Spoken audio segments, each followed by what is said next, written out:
Okay, I am here. Hi, everybody. Sorry about that. Right when I had clicked the go live to play the intro, and my wife comes and tells me that our son has a fever, and I was like, "Oh shit." Let me go check on him and see what's up with that. So my my my best little guy, he's 9, and yeah, he's got a 104 fever, so he's not feeling particularly well. So anyway, hello. How are you? Let me do a quick thing here. I'm gonna drop this. Um, I'm gonna leave this up until probably August. Um, for this forthcoming for the I am going to be at the Sci-Fi Horror Fest in Vernon Downs, New York on August 16th and 17th. If you can and would like to come out and say hello, then please do. I will be there. And it will be it will be fun. So this will be the 3rd year that I've been there, and it is a really really good time. So if you can make it out, you should come. It's getting bigger. They haven't announced all of the people that are going to be there yet, but Lloyd Kaufman is. I don't know if that is our biggest get this year, but that is the biggest announcement that they've had this year. So yeah, so that'll be really cool. So anyway, hi. Let me go back on the chat here a little bit. See if I missed anything. Oh, and there is Elephant. Thank you. Can't wait for Vegas on Friday. Showing you some love tonight. Thank you so much for the super chat. I really appreciate it. So, and I will see you. Well, you're going to be in Vegas on Friday to go see Wu-Tang, if I'm not mistaken. So, and to anybody who I haven't said hello to, I'm just going to do a nice blanket. Hello, everybody. Hello, all of you. Right now you're watching Idle Hands. Oh God, yeah, that was the movie that introduced us all to Jessica Alba. Crazy. Yeah, everybody. This is back when I was still when you couldn't hear me yet. So yes, I am here. So it seemed that, I mean, for once, aside from me not being able to jump on like right as the stream started, it looks like technical difficulties are somewhat ironed out. I think, oh, let me, I have to let my Discord know. Hold on one quick second. Let me just update them. For those them. Live on the YouTube.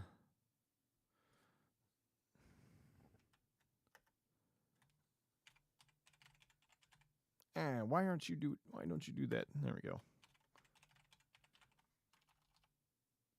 For everyone that doesn't have the update, but bang, there we go. All right, that's better.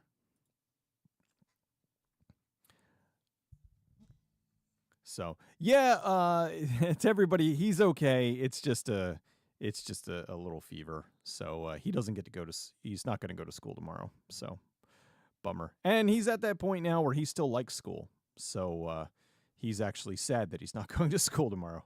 It happens. I have a 7-year. Hope he gets well soon. If you need to take time out to care of your son, please do so. We're okay. Thank you. I should be okay. I mean, my wife's here. She's, he's taking a bath now, so she's going to tuck him into bed and stuff. And, yeah, so I just went up and, said goodnight and all that stuff. So.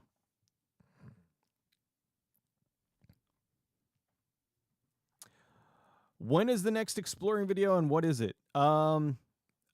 I'll tell you what, I am currently working on 5 exploring videos, and I have no idea which one is going to be next because they they are all really complicated. I don't know why that super chat didn't click. Yeah, so uh I am always working on multiple exploring videos. And I'll tell you one that um I just secured a couple days ago. So I don't know. This one's probably going to be out in the summer. Cuz this one I don't think is going to be too complicated, but the other ones are a lot more complicated. They're taking a long ass time. But I just secured an exploring exists, the Bigfoot movie. If you remember that one, if you haven't seen it, I highly recommend it. It is really, really, really good. From Edward. Ah, the French. There we go. Exists is really good. It's from the creator. It's Eduardo Sanchez who did the Blair Witch Project, and now it seems to. I don't want to say. Oh, look at that! Hold on a second. All right, wait. Let me. I have to. Oh, so I have to bring up my social blade so I can have a little bit of info. So, no, not social blade. Streamlabs.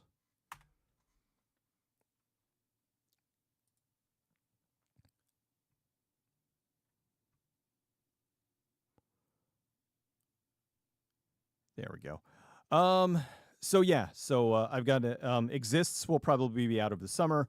The other 5 that I am working on, I honestly don't know. I'm hoping to have one out next month, which is a lot sooner than it sounds. But sometime right now, things are complicated because I'm working on that. I'm also it's tax season, so I got to deal with all that crap, which is no fun. So yeah. New exploring video. Actually, I should say, unless there's some major snafu, there'll be a new exploring video next month. And it should be a good one because the ones that I'm working on are all really good. I'm very excited about all of them. So let me go through. Carrie Mulligan with the $5. Thank you so very much. Seriously, this it all helps to keep this whole thing going, and especially going right to the donation thing. Because a lot of you guys, I don't want to get into a whole like thing, but the super chats, which I love, and I understand the convenience of, and it's awesome, and I appreciate it greatly. But YouTube takes a big chunk out of that, whereas the direct tip goes right to me. So, but either way, I appreciate you giving anything because it is needed, especially at tax season. Let me tell you.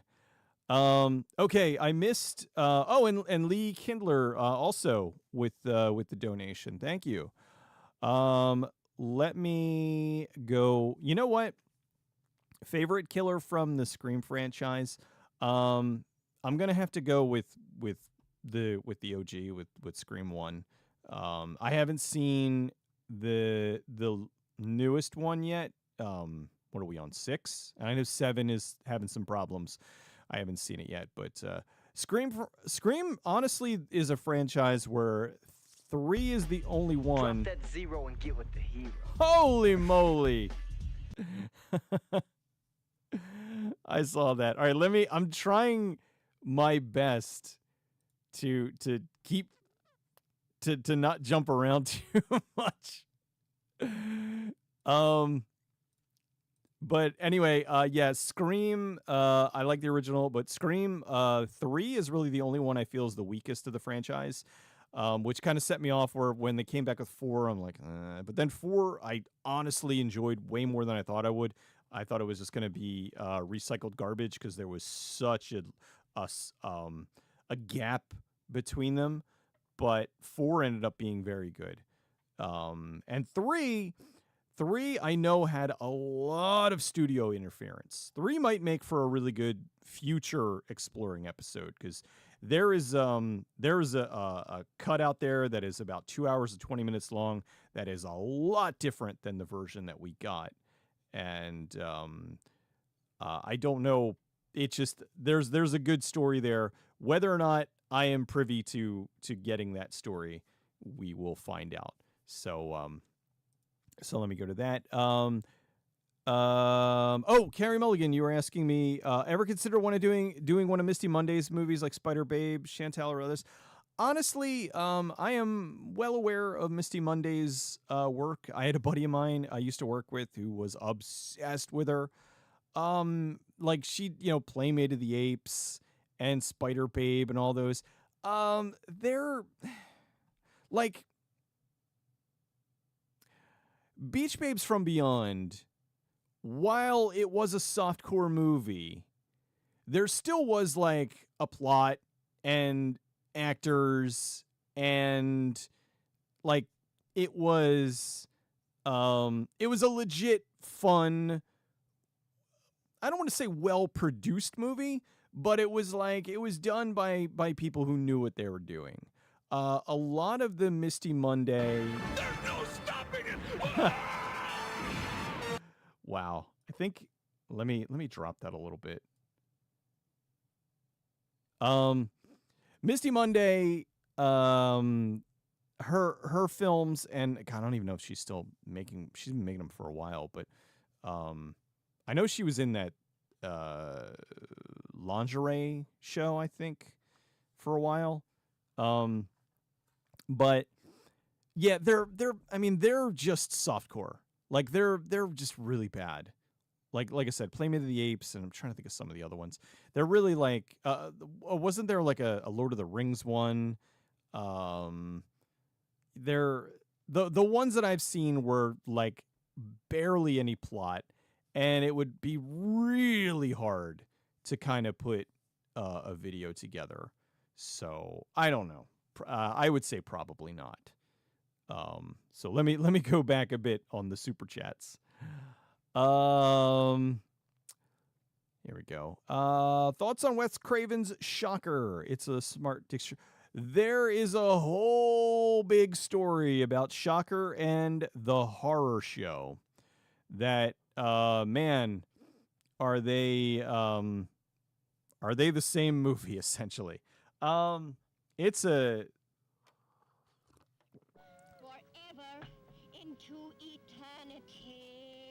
I'm thinking about doing a video about Shocker versus the horror show, because there's a story there for me to tell, let me tell you.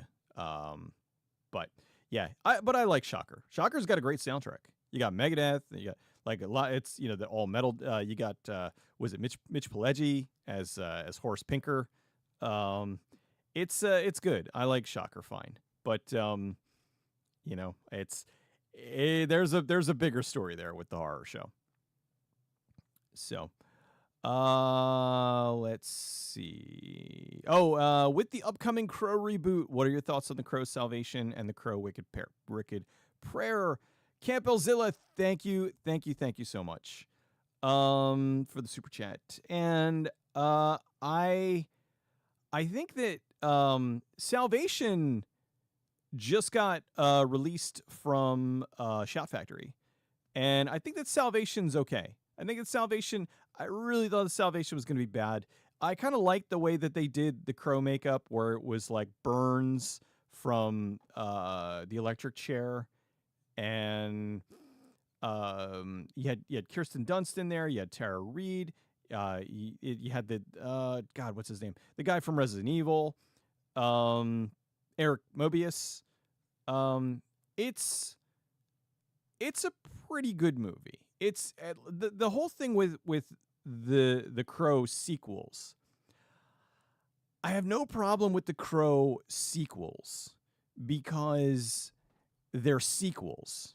Like, the problem I have with the Crow remake is that it's a Crow remake.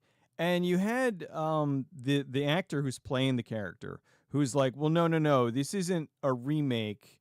This is a different Crow.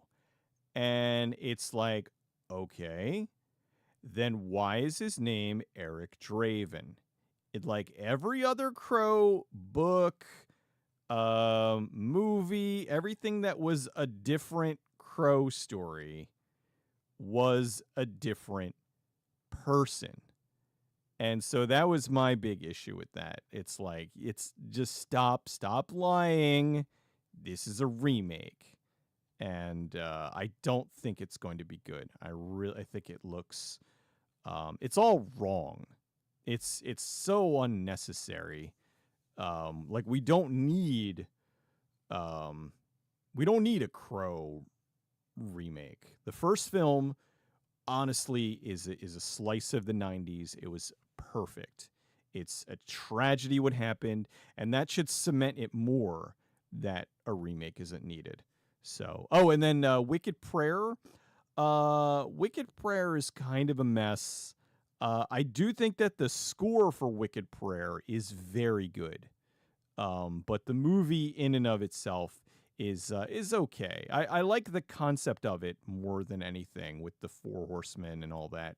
I think that the Crow, like Wicked Prayer, that was one where they definitely needed a few more bucks to pull off what they wanted to do. But I don't think it's particularly terrible.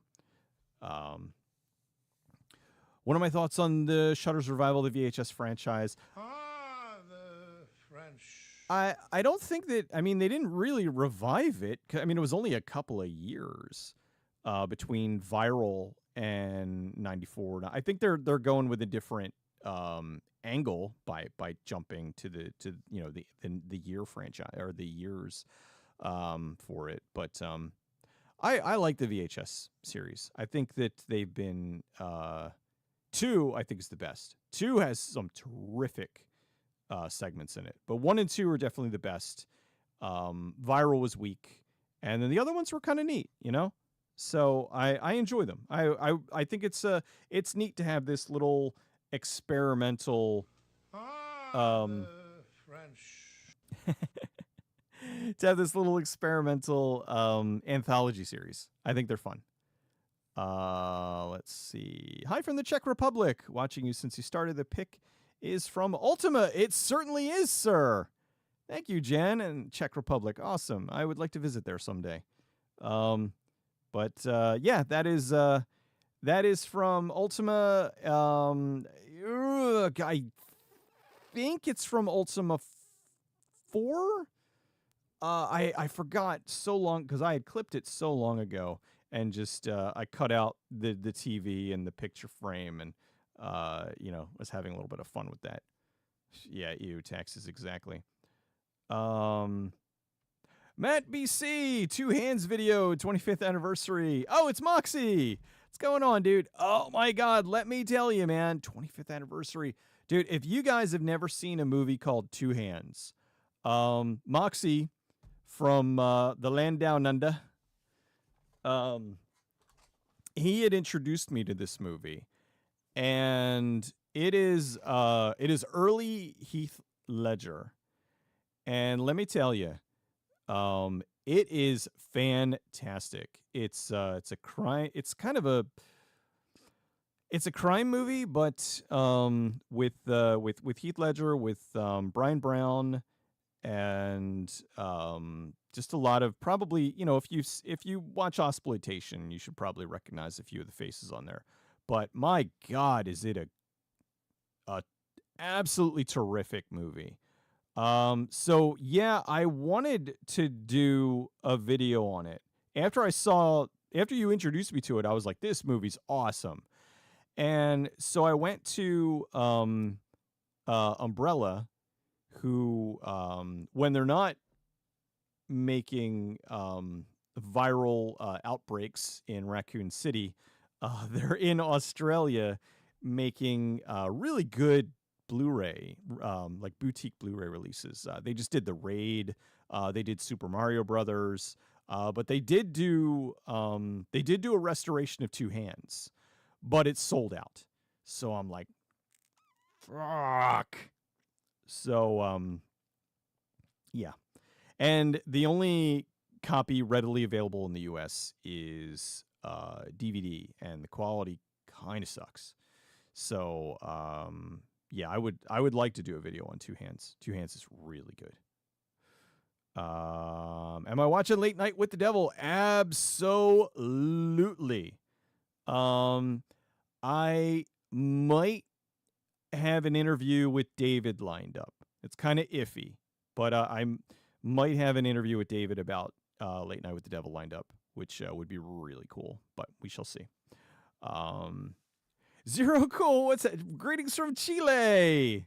I hope you liked my video on Knock Knock, where I was talking about Chile Wood, where Eli Roth and the guy whose name I'm forgetting, they were making the little they were making these indie films out in Chile.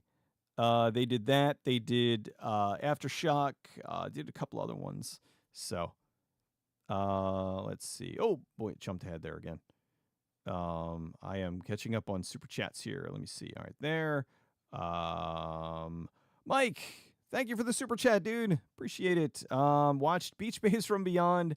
Now I want to see more stick person lovemaking. Let me tell you, I when I was putting together that, like, if you get a chance to watch the movie, actually, I'll let you know, some nice person uploaded Beach Babes Beyond Infinity uncut on YouTube. So you can watch that whole thing with all the nudity and stuff intact. I don't know how it didn't get flagged, but it's still there. So if you want to see what I'm talking about, go watch the go watch the movie. It's one of the first, actually. It is it's the first sex scene in the movie, I believe, because I mean it's not the first nude scene. There's a lot of nude, but then it's the first sex scene because the Hessler is imagining having sex with Nikki Fritz, and they're just like their genitals aren't like they're making the sex maneuvers, but their bits aren't near each other. I'm like, what exactly is going on here? And it kind of struck me as odd. I was gonna mention it in the video, but it's the movie's from David Dakota, who's a director who I really like. And he is, I don't want to say a notorious gay guy, but I mean he's very known now for being a gay director. And it was just funny to me that it's like, is this what a gay guy thinks that heterosexual sex is like? Because it's wrong. Like, so if you get a chance to watch the movie, watch it. You'll get a really good laugh out of it. But yeah, it is a hoot. The French. Pontius with the super chat. Thank you. Would you consider doing the Dune miniseries? Absolutely. I have it. That's Umbrella actually released another restoration version of it. I might get that too. It comes with a Lego, a quote unquote Lego, probably Mega Blocks, a like Lego Mega Blocks sandworm. But yeah, that's pretty neat. So yeah, possibly doing the Dune like miniseries, but holy crap, will that take forever to do? Yeah, the remakes, the Crow remake makeup is just terrible. Adam Wetstein, love your Five Forgotten. Thank you so much. They're a lot of fun to do. I'm doing like some really out of the box themed episodes, and they're not doing as well as I'd hoped. But I think that the people that do watch them are enjoying them. So, yes, Brandon Lee will always be Eric Draven. Like that was he was just amazing in that, and yeah, so good. Um, best Michael Wincott movie. Oh my god. Um, let me think for a second because there was. Let me think of the one with. There's one with Bruce Campbell.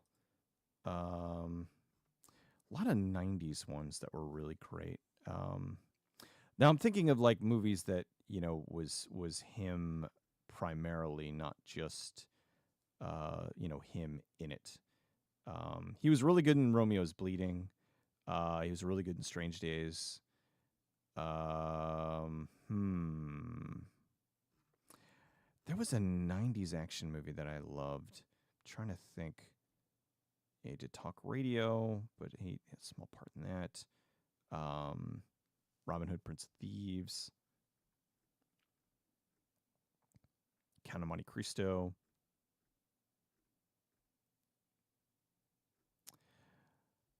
I would. God, I didn't even know he was in Nope. um,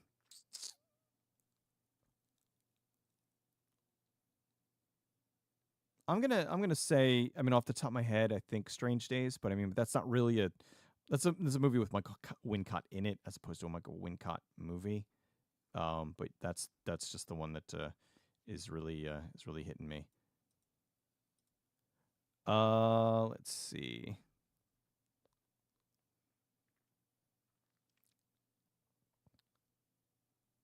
Oh, I just saw the Scott Derrickson segment was one of the best in years. Yeah, Scott's really cool. I am hoping to be on his podcast at some point.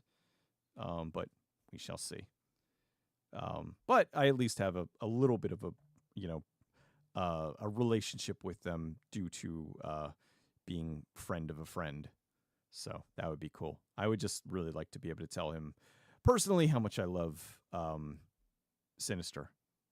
It is one of my favorite movies, and it's such good. And apparently, he really likes it when people tell him that he's awesome.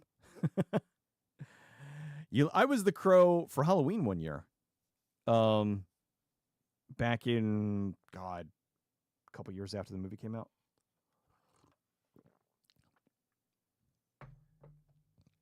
What's the thumbnail image from? Hold on a sec.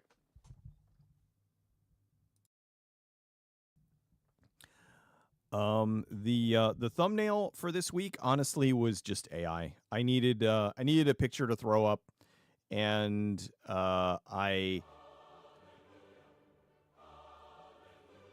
you go. Hold on. Carrie Mulligan with the donation again. Thank you so much. Amityville Evil Escapes is possibly your most bittersweet video. It has some of the biggest laughs, but at the end, most of them are dead. Also, show your son the Patty Duke show. He may love it. Interesting. Yeah, that one, that always kills me. I have a movie that a video that I'm working on for the future, and there's a bit at the end that is really rough. That I have some people that are like, don't mention it, but it's like, I don't know. I kind of feel, especially because the actress in this movie hasn't done anything else. Well, when I do the video, you'll find out why. But it's really sad. But anyway, yeah, the Amityville, it was so much fun, and then going through at the end, it's like, oh my god, everybody's dead.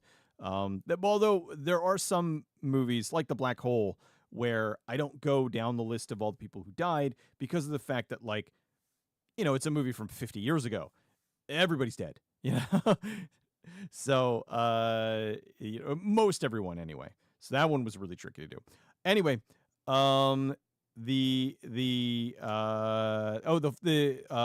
image for the thumbnail, I needed something, and so I was fiddling around with AI, and I did I was trying to get werewolves versus aliens, and somehow I got this thing that looks like it's from a Bloodborne boss, and so I was like, what the fuck, I like it. So I'll use this. So honestly, I am an editor. I know how to edit. I am not an artist, and I don't make enough where I can really hire an artist to do my thumbnails every week. So, or to do, so, I mean, I do my thumbnails for the show, and honestly, I have a template and I just kind of fiddle with it. But to do the thumbnails for this, most likely I'm just going to AI them and come up with some wacky shit every week, because why not? Until I can either have the channel be successful enough where I can afford an artist on a consistent basis, or B, that I actually get a template or something that I just keep reusing. We shall see. Who's my favorite character named Cecil? My favorite character named Cecil is Cecil from Final Fantasy IV. That always resonated with me. So yeah, love me Cecil from Final Fantasy IV. Or 2 in America, but 4 elsewhere. Let's see. Bought 2 hands when Blockbuster was selling everything. There we go. Did I miss any supers?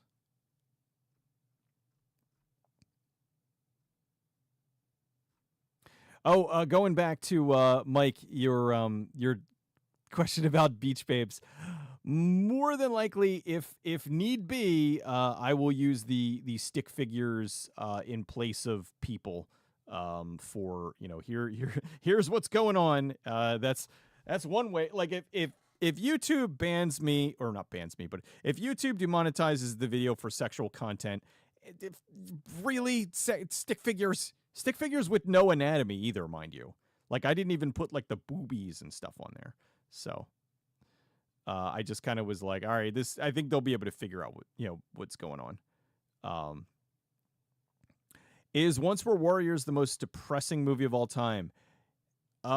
Maybe not the most depressing, but one of the most depressing. If you've never seen Once Were Warriors, it's got Jango Fett in it. Like, God, 20 years or so before, maybe not 20, like 15 before he was Django. It's a great movie, but it is a rough watch. It is something else. Am I going to WrestleMania? Good God, no. I don't have a problem with WrestleMania. I'm just not I was a big like wrestler fan when it was like Hulk Hogan and the Iron Sheik and stuff. And now, honestly, I only know the wrestlers because they get posted all over social media and stuff. I had my brother-in-law, actually I should say my brother-in-laws used to be really big into wrestling. So every year we would go, me and my wife, we'd go over to my brother-in-law's house, and we would order up a bunch of chicken wings, and we would sit around and we would watch WrestleMania, and we would eat chicken wings and talk and all that stuff. And it turned out that, like, eventually they just kind of grew, they kind of stopped caring about it. And it's a shame. I liked it because I didn't know anything about wrestling, but it was fun. We got together every year and we watched The Undertaker defend his title or whatever. And I don't know, it was enjoyable. But we don't do that anymore. So now I don't see wrestling like at all, unless somebody posts like a clip of it or something. Can I explore Abel Ferreira's Bad Lieutenant? I can basically write the script for you. Maybe it just got announced. Really, I think Shout is putting it on Blu-ray. Let's see. Rafe Fiennes, yes, from Strange Days. Although it's Ralph. What's my most anticipated new horror movie coming out? Everyone is excited for. Honestly, it's the only. I had mentioned this on Twitter earlier. The only movie that I'm looking forward to this year is Here Comes the Devil. Or I'm sorry, not Here Comes the Devil. Late Night with the Devil. There is a movie called Here Comes the Devil, which is good. But Late Night with the Devil, which if you haven't seen the trailer for, you should go watch it and watch like maybe 30 seconds of it and then turn it off so you don't get the movie spoiled for you. But I think it looks very exciting, and I'm really looking forward to it. The Crow is one of those movies that should never have been remade. Absolutely. Michael Wincott was great. I gotta watch Talk Radio again. I wouldn't mind doing a video on that, because that was an interesting movie. That was one of Oliver Stone's, like, not really all that well-known movies. So Carnosaur deserves an exploring video. Oh, Carnosaur, this series. I gotta say though, Carnosaur 2 is my favorite of the series. Even though it was a blatant rip. I mean, they stole Aliens, but it's still fun. And another atheist. I agree with you. AI sucks, but right now, honestly, it's a means to an end for somebody like me to use it. Like I wouldn't charge, and there are people that are much bigger than me that are doing AI thumbnails. Cheers to the Grow Up on Nick at Night crew. Awesome. Free Jack. Thank you. I appreciate that. I hope you watch my video on Free Jack. That one I put a lot of effort into. All right, let me see. What are the films on the TV in the background? A lot of different films. That one that's on right now is, this is Meatballs 2.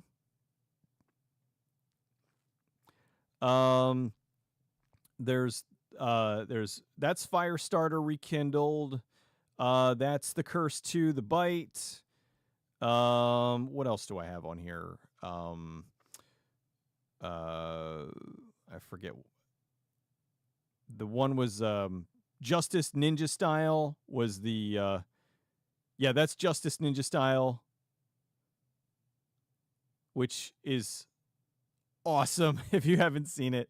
That's one I want to do an exploring video on. That's a lot of fun. Justice Ninja Style. There's Meatballs 2 again. If you've seen Maximum Overdrive, you see Stephen King direct. I love Maximum Overdrive. I think that and this is that right there, Max getting thrown out the window. That's from the TV show The Master.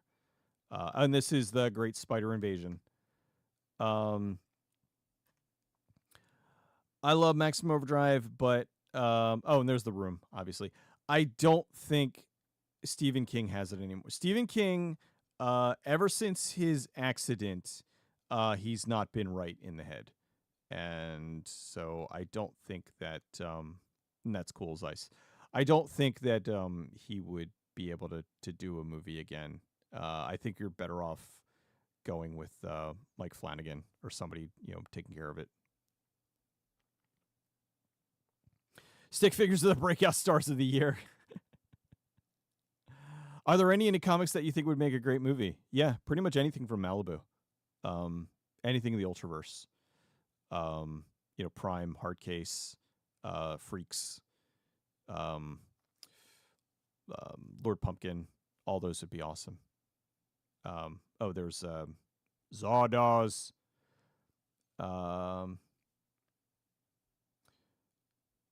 Requiem for a Dream Rough. Talking about Once Were Warriors, it's tough. Like it's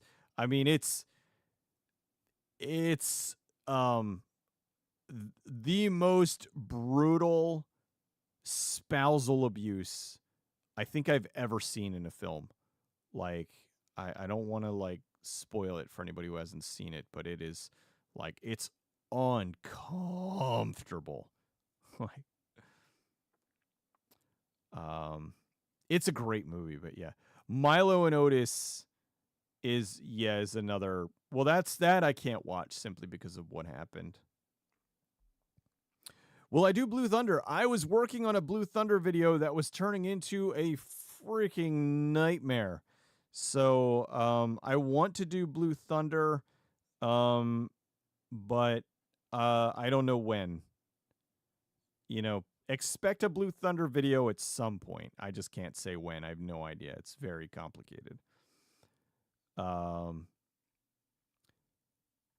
Strange Days is really good. We got. Let's see. Hello, Argentina. You can't wait for Maxine. I still need to see Pearl.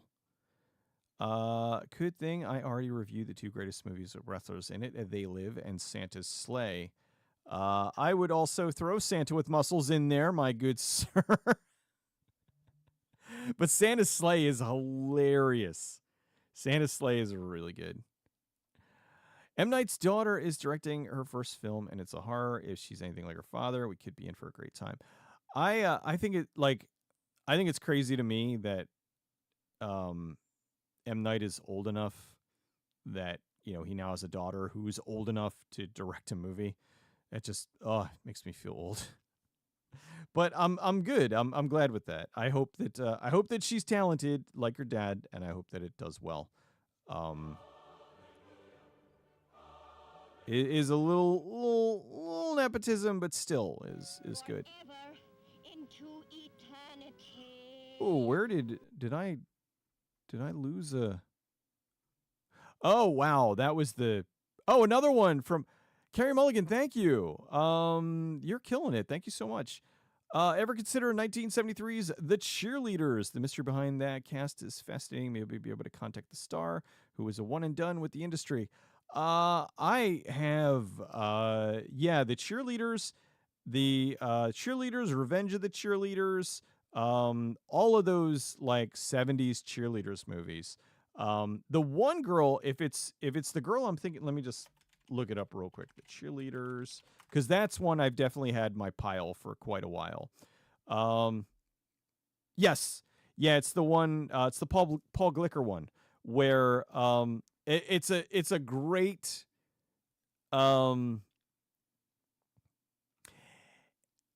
great, and I put it in quotes, reason for a sex comedy. It's these cheerleaders at a high school. Now, granted, they're like 25, you know, but it's 1973 high school. So they have their football team is undefeated because the night before the game, all the cheerleaders go over to the opposing team's house or what do you call it, wherever the opposing team is, and they fuck the hell out of them until they are exhausted, so that the next day when they go up against their team, they're too tired and they just get destroyed. And it's a movie that would not exist today in any shape or form. It is a crazy movie. So, and the girls in it are very pretty. If I'm not mistaken, let's see.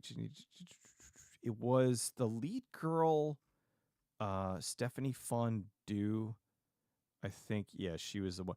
She was absolutely beautiful. The lead girl, like the girl, like she had a look that was not very like she had a timeless look. Like some of the girls, they look like they're from the 70s. You know, they had that look. But she was absolutely beautiful. And she had some really awkward things in the movie. It's a hoot though. But it's I would like to do a video on that at some point. I think it would be interesting. Whether or not it would do well, we shall see. But I think it would make for an interesting video. Dude, I jumped up here. Let's see. Oh, there we go at WrestleMania. Glad to finally make a live stream. You see the Poohverse schedule, Blood and Honey. I think that they're overplaying their hand. I don't know if it's I know they put a lot more money into Pooh 2, but we shall see where it all goes. I think that they're getting a little goofy, but who knows? I don't know. Maybe they're on to something. Have I seen? You know what? I haven't seen Blumhouse's Imaginary yet, but I have been happy with Blumhouse in general. I think that they learned their lesson and they definitely course corrected. They've been doing a lot better. Let's see. Cab 1340 with the super chat. Thank you so much. Your work is awesome and just keeps getting better. I appreciate that. What is your most cancelable movie option? Or my most cancelable movie opinion?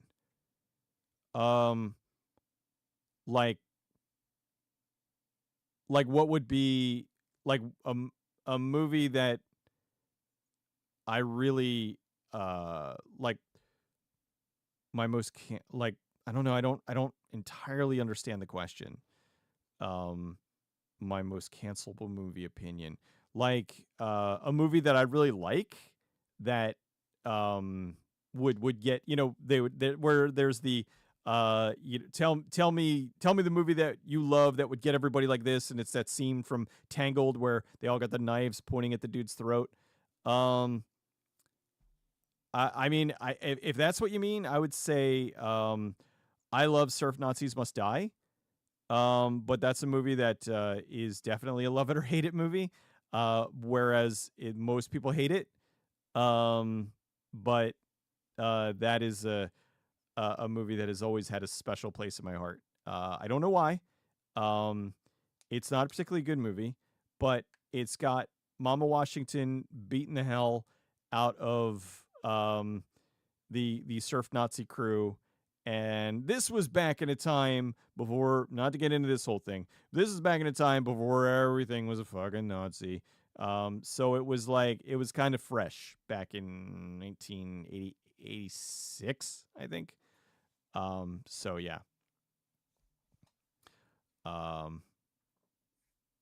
But it is a killer movie. And I think there was another.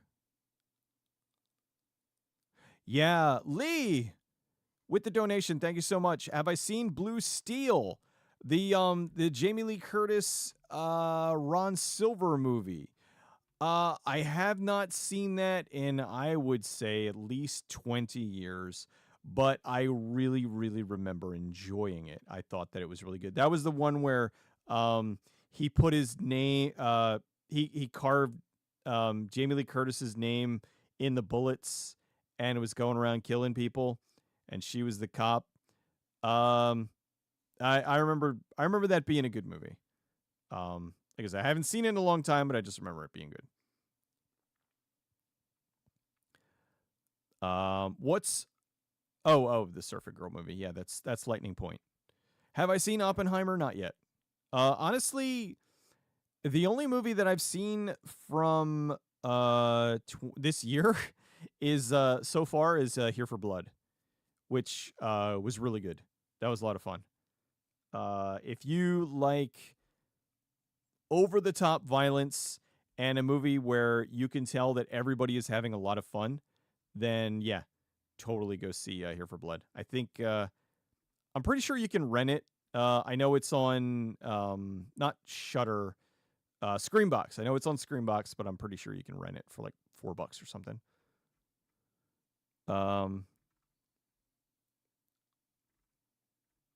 Let's see.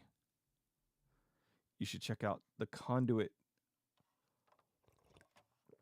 The Conduit and Nailbiter. Let me write those. Let's see. The Conduit and Nailbiter.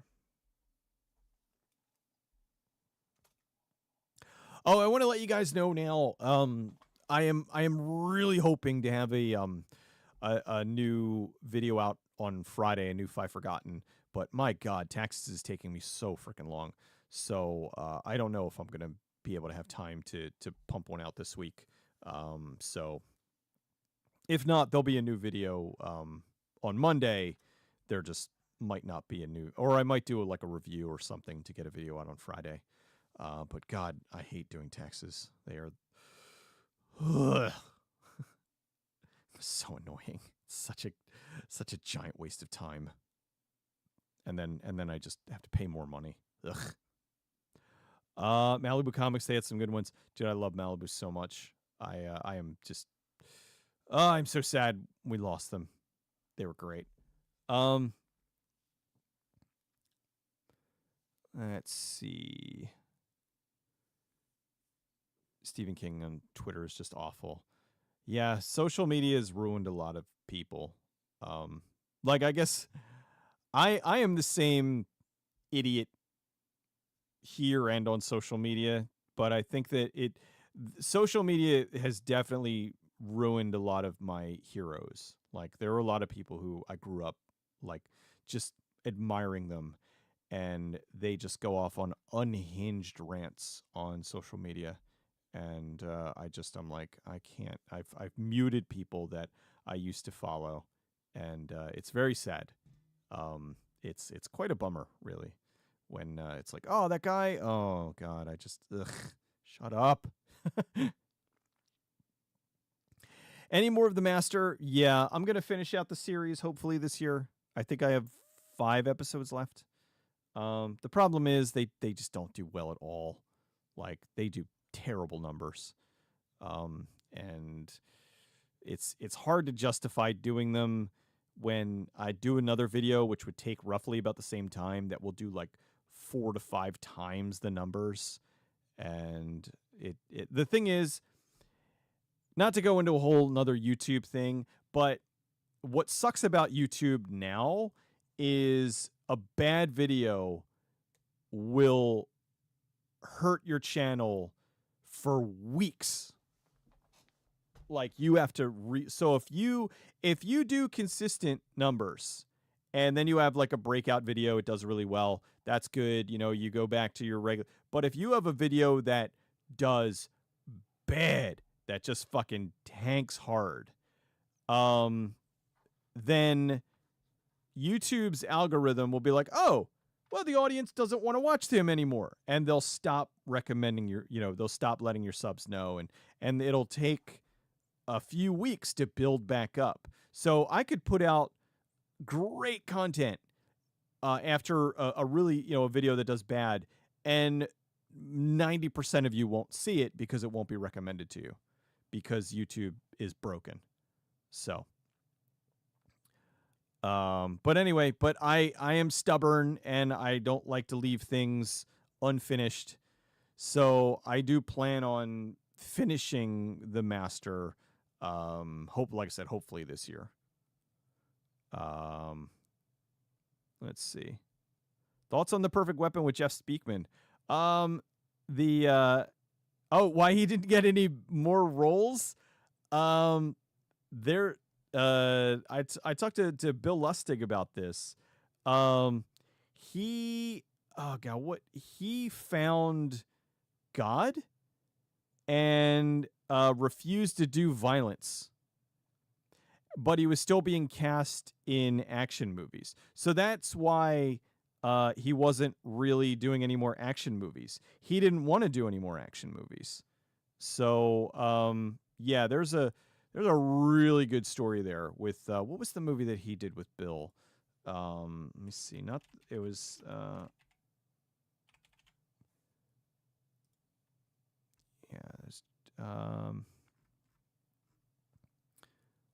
see, Jeff Speakman. It was one of his like later 90s. Let's see.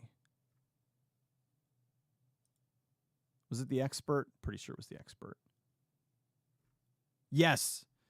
Yeah, The Expert, where they had to use body doubles and stuff because he wouldn't do his action scenes. There's a whole. I got to talk to him again, see if I can throw that. But basically, the whole reason he didn't become a big action star was because he didn't want to be a big action star.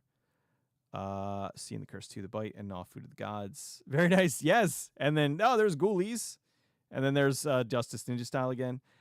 Please review The Conversation. It's not a bad movie, though. Would love to hear your thoughts in addition to seeing Explore its making. The Conversation. I am not familiar with that one. The Conversation. Let me look that up real quick. Gnaw was creepy. Gnaw was a creepy-ass movie.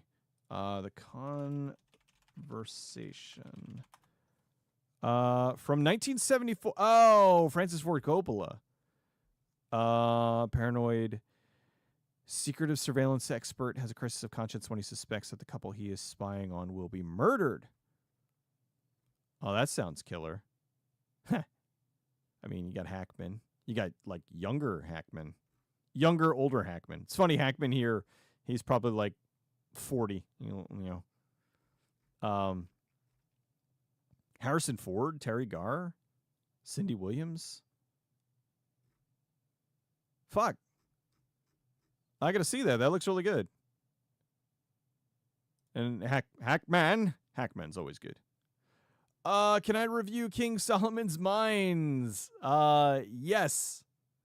That and was that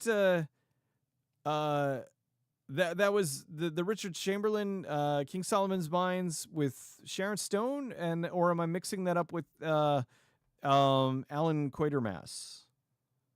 I think I might be mixing them up.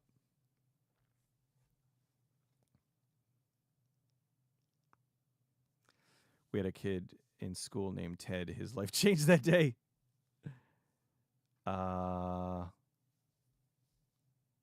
Mike Tyson will. I am going to be really sad if Jake Paul wins. If Mike Tyson's last fight is him losing to Jake Paul. Eesh. Ever thought of doing a review of Quigley Down Under? Wow. Came out in 4K. Absolutely. I've thought about it. That was Tom Selleck, wasn't it? I will check it out. Wayne Walcott. Yes, somebody asked about the Crow trailer. I think it's trash. I don't like it at all. I have been very, very glad that the remake of The Crow kept falling apart and they didn't do it. I mean, the Jason Momoa one, they had a whole thing cast, everything was ready to go, and about 2 weeks before filming started, the whole thing fell apart. And I was like, okay, good. Maybe this is finally it. We're not going to get the Crow movie. And they were determined, for whatever reason, to make it. So, yeah. So consequently, they made it. And at the end of the day, they, much like when they were determined to make Speed Racer, they were like, we're going to make Speed Racer. And then they made it. Nobody wanted to see it. So I think with the remake of The Crow, they were determined to do it. It's like nobody wants it, and they're going to remake it, and then no one's going to see it. I think the only people that are going to go see it are going to be the YouTubers who cannot wait to come home and then yell about how much it sucks. Which I understand there is a market for that, but on the same token, the French. I mean, they're still going to buy tickets to go see garbage. So, Exploring the Gods must be crazy. Good God, man. That would be really hard because pretty much everybody in that is dead. So it would have to be all archival stuff on that, and I don't know how much there is about that. How do I track down movies you can't remember the name of?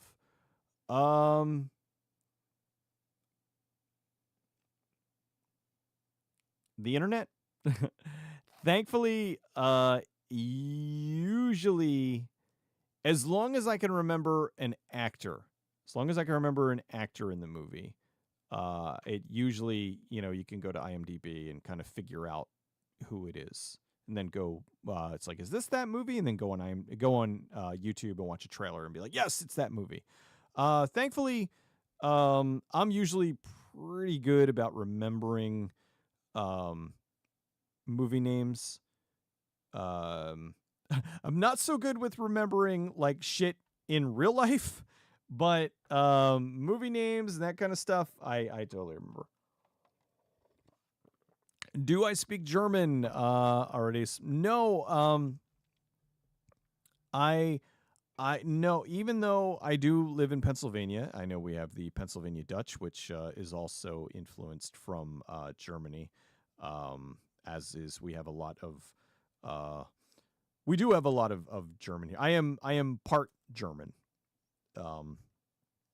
So primarily Irish Italian. I'd say it's Irish Italian German. But anywho, I mean, I'm American, but my heritage is Irish Italian German. But anyway, I how is it's Schlafetz, because everybody was yelling at me that I was saying it wrong. I would love it if I could see more than clips of Schlafetz or Schlafaz. Because it seems that it hasn't really made its way, like, aside from just some clips, it hasn't really made its way over here. But so no, I don't speak German. I speak English, and I speak English poorly. Ever considered reviewing Gooby or Meet the Hollowheads? Meet the Hollowheads, absolutely. Meet the Hollowheads. I have been waiting patiently for them to put that on Blu-ray. I've been waiting for a remaster of that. Meet the Hollowheads, and what was the other one? Now this is a case of where I am stumbling on the name, because it's another Meet the Applegates. Meet the Applegates. That was one that came out roughly about the same time as Meet the Hollowheads. That was the one where there were the giant African cockroaches that disguised themselves like Ed Begley Jr., and they worked at a nuclear power plant. They were going to like destroy the nuclear power plant because it would kill all the humans, but then the giant cockroaches would survive. And it's creepy and weird, and definitely a movie that you don't see very often. I will donate to your channel if you review King Solomon's Mines. Okay, Joseph, let me just see something real quick. I mean, here.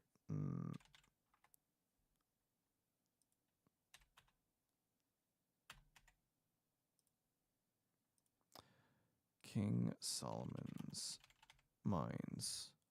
Warner Archive did it. Yeah. Oh, this one. Okay. Oh, this is okay. Or I was thinking of there was a more recent remake of King Solomon's Mines. I believe. Let's see, King Solomon's Mines. Now that one, okay, that one already, yeah, that was the Richard Chamberlain one. That one came. Oh God, they remade it again in 2007. That I didn't know. Or 2004. Yeah, I knew about the Richard Chamberlain one. Now, were you talking the Warner Archive one? Now, look, I'll be honest with you. I seriously, I am always taking requests. If somebody wants to request something, I, put that into the pile, and I'm like, I can't do everything, obviously, but I always put things into, the pile. But, I have a guy on my Patreon who is awesome. But he has been asking for, and paying for, exploring videos. And I am like 2 years out on him. Like, I mean, he is booked every exploring video essentially for like 2 years. Now, granted, I'm not saying that I'm doing all the exploring videos I'm doing are ones that he requested, but the ones that I'm working on are ones that he requested. So essentially what I mean is that anything that you would request and want now, you gotta wait. Like, I mean, unless it's something that I'm already working on.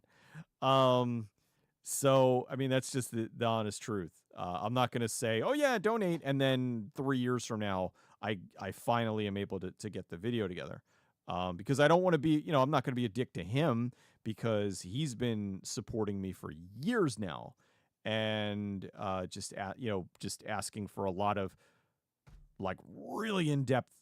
I am I don't want to say I'm a perfectionist because I'm not, but I like to do the exploring videos as thorough as possible.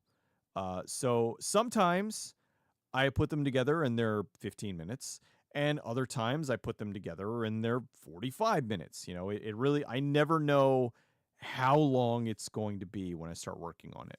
So that's really what that comes down to. So essentially, um, I, King Solomon's Mines, I will put it into the mix. I have no idea when I'll actually be able to do it. Let's see. Last question. Have you heard of and what are your thoughts on the Michael Crawford movie Condor Man? I I saw Condor Man for the first time a long, long, long, long time ago at my brother-in-law, well, my then brother-in-law's house. He's since divorced my sister. But it was on like God, channel 48 or something. And I honestly have never seen the entire film, so I really don't have much of an opinion on it. How about reviewing the Vice Academy series? Yes. Expect the Vice Academy movies at some point. I actually got the box set from Vinegar Syndrome because and I'll tell you a little thing about Linnea. Linnea is awesome. We interviewed her for In Search of Darkness. She is tiny. Like, she is so small. Like, I had no idea that she was so tiny. But an absolute sweetheart.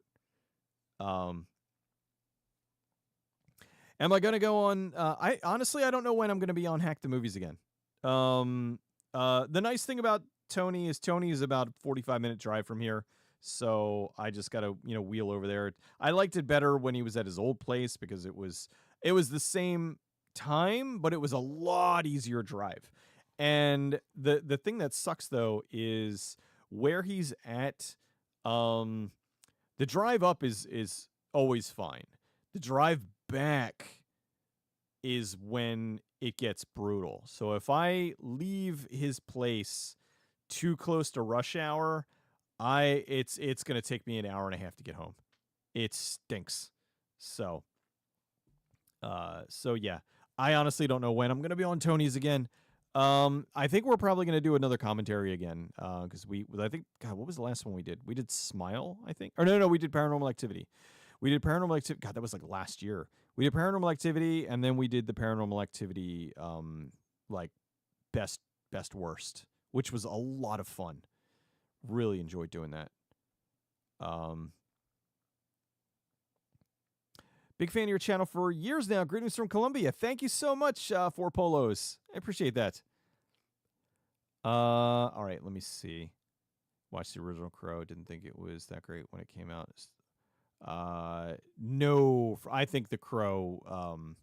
It definitely got a lot more recognition. A lot more people went to see it because of Brandon dying. But I still think that it's fantastic. I think it's a brilliant film. It's one of my all-time favorites. Probably, definitely in my top 100. Maybe in my top 30. Puma Man. Now, Puma Man, I saw on not Creature Double Feature, but I saw it on one of like the old UHF things, and then I was really excited when it was on Mystery Science Theater. That was awesome. Speaking of Eclipse Comics, there is an omnibus of the comic Aztec Ace. It's a wild comic. I never read that one, and I read a lot of comics, but I didn't see that one. Is there a movie that you think had huge potential but poor execution? Um, yes. Um, there's a movie. I don't want to say it had poor execution, but the it didn't have the budget to be able to do what they wanted to do. There's a movie called Project Metal Beast. I talk about it a lot, and it Kane Hodder, and it is one of my favorite. It's still a fun B movie, but I think it could have been something even more. It's about a research center, and they have this corpse. Long story, but it's the corpse of a guy who's a werewolf, and they're testing out this new synthetic skin on the corpse. And what happens is they're doing this, and it's taking over the course of a couple nights to do this. And there's a full moon. Well, the werewolf comes back to life, but now he's about 70% bulletproof because of the synthetic skin. So you have this research base that has this 7-8 foot tall bulletproof werewolf, and it's a good movie, but it could have been a great movie. But Kane Hodder's playing the werewolf. Well, he's playing the wolf costume, not the guy, but the guy who's playing the army guy who or military guy, I guess. I don't know if he was army, but who was playing the guy who gets infected with lycanthropy. He was good, but it's a neat movie. But yeah, that's a movie that it could have been great. So that's where it's not so much the execution; it's that they couldn't afford to make it any better. Howard the Duck is a cinema masterpiece.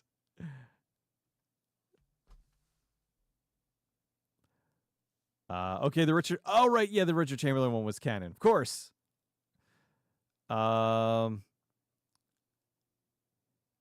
Jupiter's Ascending had a bunch of potential. Yeah. Innocent Blood. Innocent Blood's really good. That one I have like in the mix. That one was really cool. I think that was John Landis, wasn't it? It was Ann Palo from La Femme Nikita. Yeah, Innocent Blood's really good. Some great vampire effects in there. The big one. I'm the best person to ever live. Thank you so much, man. That's very kind of you. Have you seen? You know what? I haven't watched Sci-Fi's Resident Alien, and that's nothing against Resident Alien. I honestly I don't watch a lot of television. Or let me rephrase that. I don't watch a lot of current television. The only show that I am watching right now, like I watch a lot of cooking shows, and I'm watching a show called Midnight Diner that I love. But it's a Japanese show, so honestly, a lot of the stuff that I watch is not American, because most of the stuff that we've been putting out has not been particularly good. So, I can't get over Sci-Fi Channel changing the name to Sci-Fi Day. Free Jack, it's okay, man. I mean, well, their whole thing was it was so dumb. They were trying to get the younger, crowd, the texting crowd. Well, if you were to text sci-fi, how would you put it? And you'd put Siffy. And the fact that we're still stuck with Siffy after all these years, it's they haven't been good in a while. Connor Mann also stars. Oliver Reed as a villain. Interesting. Oh, Davian Donaldson, good night. Thank you so much. Love Vice Academy 2, 3, and 4. Yeah, I think the box set only had 1, 2, and 3. I don't think it had 4. But yeah. There was another movie with the Coreys that was kind of like an attempt at a Vice Academy movie, but it was really bad. Just green screen yourself into Hack the Movies. You'll look like you were there in real time. Yes. Well, I'm not gonna. I'm not gonna point the. I'll green screen my ass and do like fucking one chick. Speaking of Oliver Reed, and it just jumped. Wait. Speaking of Oliver Reed, there's an excellent reference book called Brewers, Rogues, Villains and Eccentrics in A to Z on Roguish Britons through the Ages, and it talks about Reed. Recommended. Interesting. Yeah, he was something else. Devin Lott, how are you? Wasn't there a ton of awesome cameos in Innocent Blood? Yes, there was. Yeah, they call it Wi-Fi, not Wi-Fi. I love binge watching your videos. Been watching since 2017-ish. Great to sleep to. Which, hey man, as long as you're watching, one way or the other. I've had a lot of people that told me that I actually have a friend of mine who is I don't want to name drop, so I won't, but he is a comic book professional, and he has told me, like, when we first started talking, he was like, yeah dude, I don't want to sound weird, but your shit is just great to just, you know, listen to and relax, fall asleep, you know. And I'm like, it's all good, man. You're watching one way or the other. So thank you so much, boss. I really appreciate that. Sometimes it doesn't feel like it. Sometimes it feels like I get overshadowed by the big boys, but it's nice to hear.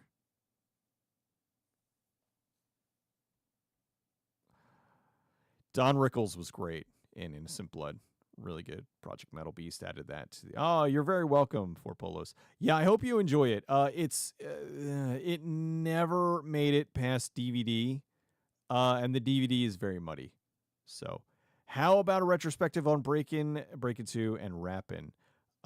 This year was was it the 40th anniversary of Breakin' 2? Essentially, stay tuned. I'm talking to Mr. Furstenberg. So because they just did the anniversary viewing of that. It was I'm pretty sure it was 40th. But yeah.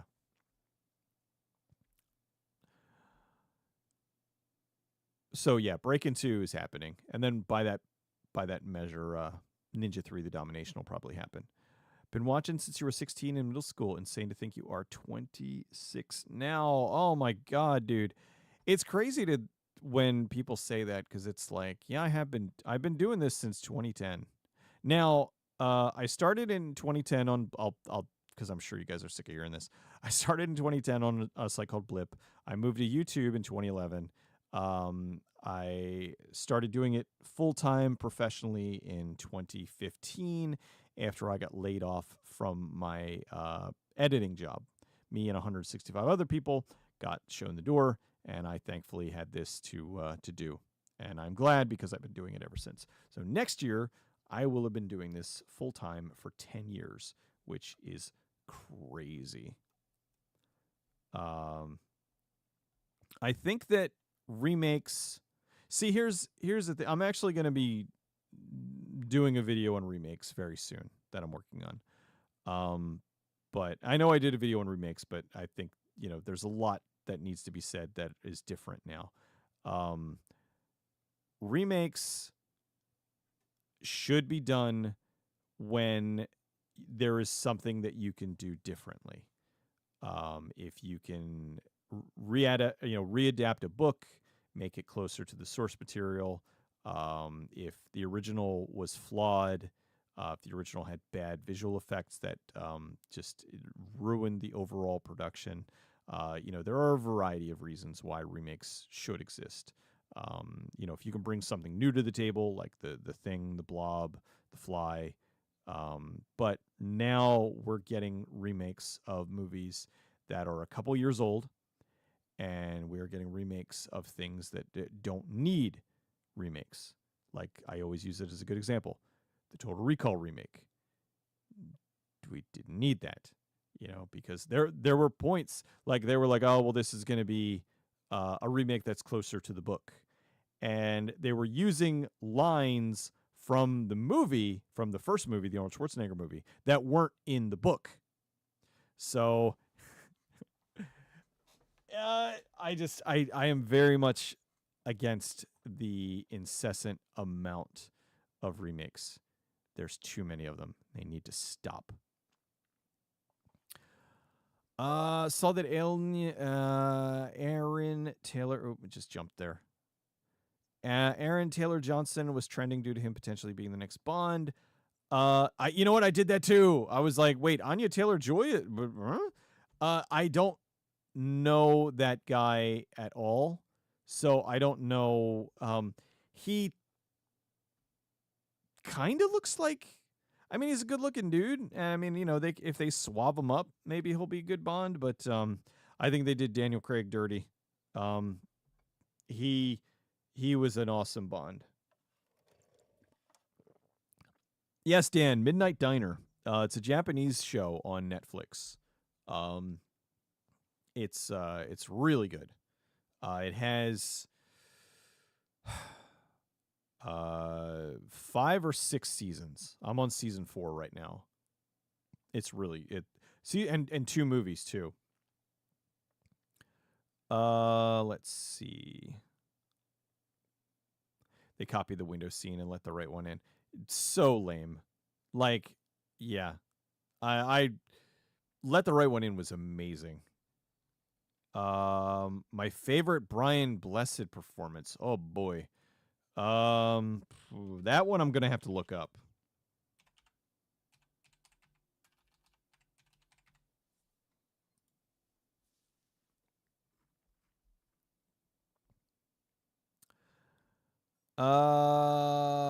I am gonna go with, because I know that but I mean, dude's been in 200 freaking things. So it's really crazy to narrow that down. Although I'm probably going to go very cliche here with you know what? He's really good. There's a movie called High Road to China, which was Tom Selleck and Bess Armstrong. It's a movie that I want to do an exploring video on, but I cannot get anybody. I mean, the director is passed. There's no stopping it. It is just, it's been really hard. So yeah, you know what? I'm going to go with that. I'm going to go with High Road to China. High Road to China and Flash Gordon. Let's see. What was... As an introvert, I can tell you that you have a lot more fans that get great joy from your videos than may leave comments. Well, thank you, Daniel. I appreciate that. I think that I'm sure, like, because I know me personally, like, there are a lot of people I follow on like, I watch on Twitch, and I've been watching some of them for years, and I don't really comment all that much. Because usually when they're on, I'm working. So, so they, consequently, they don't even know I exist, which is fine, but I think that every now and then I would drop a message or something, but I had tried to, like, I understand not everybody's going to want to comment. But so I think that, maybe the reach is definitely good. A little more reach would be nice, but use Breakin' as Jean-Claude. Yes, that was Breakin'. It was there was something else that was Jean-Claude's movie. Well, I mean, they got him. Cannon loved him, and I mean, really, Cannon is what made Jean-Claude Van Damme a thing. So, but anyway, but thank you, Daniel. That was very, very nice. Very, very kind words. Now the thing with the little hold on one quick second. Oh shit, my your name is cutting off. My Gilf. Holy, thank you. Thank you for the super chat, man. I appreciate it. Would you like a remake of They Live closer to the short comics looks? No, simply because I think that they did such a great job with it as it was. I mean, it's got one of the most iconic back alleyway brawls, and the whole thing with him putting the sunglasses on. I mean, it's timeless, and I don't think they need to do it again. So the 80s Blob remake was actually pretty good. I have some of the Blob on my desk. Many years ago, after I did the Blob video the first time, I got contacted by a guy who, I think I put it in the second video actually. I got contacted by a guy who worked on the movie, and he does visual effects, and was like, "Hey man, after the movie was over, we had gallons and gallons and gallons of blob goo left over, and we've still got some in a freezer. Do you want some?" And I'm like, "Hell yeah!" So he put some in a vial and sent it out to me, and so I have a little vial of blob goo that's been sitting on my desk for about the past about 14, 10, 12, 14 years, something. So that's always been killer to me. So that's why another reason why the Blob is special to me.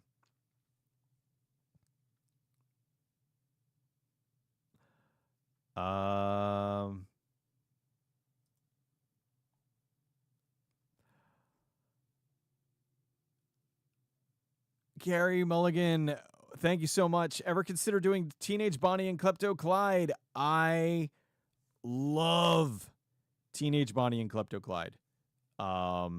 With Maureen Flanagan, I believe the only movie where she ever got naked, and Scott Wolf. A tremendously good movie. I love that very, very, very much. That is one of my big go-to movies where I'm like, this is a movie that why has this not been restored yet? Because the restoration exists because I have I have a copy of it that's ripped from MGM HD, and it looks fantastic. But the only copy that is out there, you can purchase a physical copy of it, is I think the DVD, and I'm pretty sure the DVD is still full frame. So there is a widescreen, beautiful version that just honestly at this point I'll take a burn on demand version. But MGM has been releasing stuff with Shout Factory. They've been releasing stuff with Kino Lorber. Why they haven't put out Teenage Bonnie and Klepto Clyde yet is beyond me. I really love that movie. I'm very sad that they haven't, that nobody's jumped on it yet. So, GR81, I've been watching your videos since I was 14. 10 years later, your explanation videos still have me watching behind the scenes videos for any film. Thank you so much, man. I really appreciate that. I've got a couple lined up on movies that, to my knowledge, there really isn't that much information out there. I had to really dig at the source. So I'm very excited to get them out there eventually. And I am also very excited. I'm happy that my video for Plumbers Don't Wear Ties made it to the Plumbers Don't Wear Ties collector's edition, because oh my god, is that I don't want to say it's a dream come true, but it just feels good. It feels good to I'm there. I'm part of Plumbers Don't Wear Ties history. Am I going to see Alex Garland movie Civil War? No. And honestly, it's more divisionary crap. Cheech and Chong is so tame compared to modern day sensibilities. Would they demobilize for that? I think that I don't know, the old Cheech and Chong, some of the stuff, like we watched back when Prime Amazon Prime used to have their Prime watch parties things, which they're getting rid of next week. But we watched Cheech and Chong's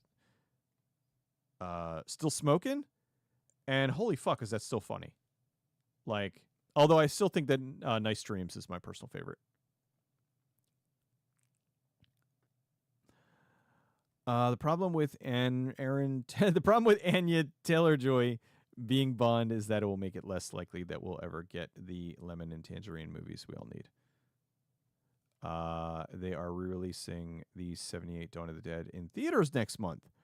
That's pretty awesome, because I was way too young to see that in theaters, and I would like to go see that in theaters. That is a great movie. Dawn of the Dead is an awesome. I like Dawn of the Dead and the remake are two fantastic movies. They both stand on their own. Is there a movie that you secretly love? Mine is Just Like Heaven, that horrible 2005 movie with Mark Ruffalo and Reese Witherspoon. Boy, I love that piece of crap. The thing with me is I don't believe in guilty pleasures, because I don't think that you should ever feel guilty about liking a movie. Like, if you're doing something illegal, then yeah, you should feel guilty about it. But if you like a movie that other people don't like, you shouldn't feel guilty about it. You should, like, own that shit. Like, yeah, the fuck. I like, I like whatever. So yeah, I mean, I would say that, some people probably wouldn't admit that they like Titanic. I love Titanic. I think it's fantastic. There's a movie called oh god, what is it? Sarah Michelle Gellar and the Magical Crab. Simply Irresistible. It's a movie about Sarah Michelle Gellar and a magical crab, and she has to cook, and the magical crab gives her the ability to put her emotions in the food. And that is it's not so much of a rom-com, it's like a romantic drama, with a magical crab in it. I love that. But there was a lot of people that don't admit that you like this. Why? I don't care. Like, I like Beach Babes from Beyond too. I'm not I just think that you should like what you like, and you shouldn't have to pussyfoot around and make up excuses for why you like something. So if somebody starts giving you shit for liking something, be like, who cares? All right, fine. I like this and you don't. You know what? Or it's a sissy movie or whatever.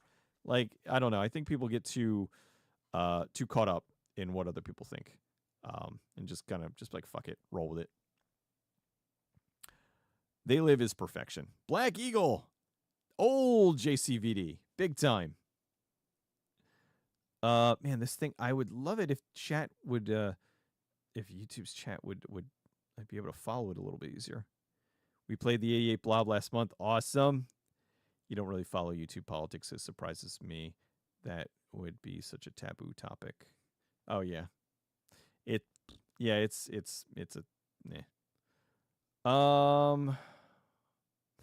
I want to ask you one thing. What happened to your Super Mario Brothers?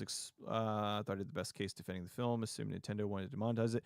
GR, what happened was, at the time it was going through, the Mario movie was going through like a bunch. It was being bought and rebought by like a bunch of different studios, and it had like 4 copyright claims on it. And I was tired of like fighting this guy, and then another company would come along that would buy the rights, and then I would claim, and it just got tiresome. So I took the video down, and I'm redoing it anyway. So eventually, probably not this year, because I don't think I would be able to get it done in time. But I would like to do a new version of that, that really defends the film. And especially now that Umbrella released the Trust the Fungus edition with like all that extra footage and stuff. So it'll be fun to kind of tackle it again. So yeah, it'll make its way around at some point. What are my thoughts on Iron Eagle and Chance of a Video? I like the Iron Eagle movie a lot. I haven't seen the 2, 3, and 4, I think, as much as the first one, but I like Iron Eagle a lot. I think it's a good movie. Probably a pretty good chance of me doing a video on it at some point. Oh, the little, I want to mention the Little Shop of Horrors remake. I am not entirely against it because you've got Corman, Joe Dante, and I forget who else working on it. So you've got Corman. There's no stopping it. You've got Corman who directed the original, and I'm curious. I do love the remake with Audrey too, and just it's. I actually was at a thing last year, and we saw it on the big screen, and so I don't know. That's one where I'm not against the remake because you've got the OG people coming back and doing it again. So we shall see. Del Close character at the end of the Blob. Yes, I'm like Del Close at the end of the Blob. Although mine's not in that big of a jar. Mine's in just a little vial. If you have that, I hope the Lord doesn't give you a sign. I shall unleash. Am I familiar with Emule? Isn't Emule a BitTorrent client thingy? That can't right. Naughty.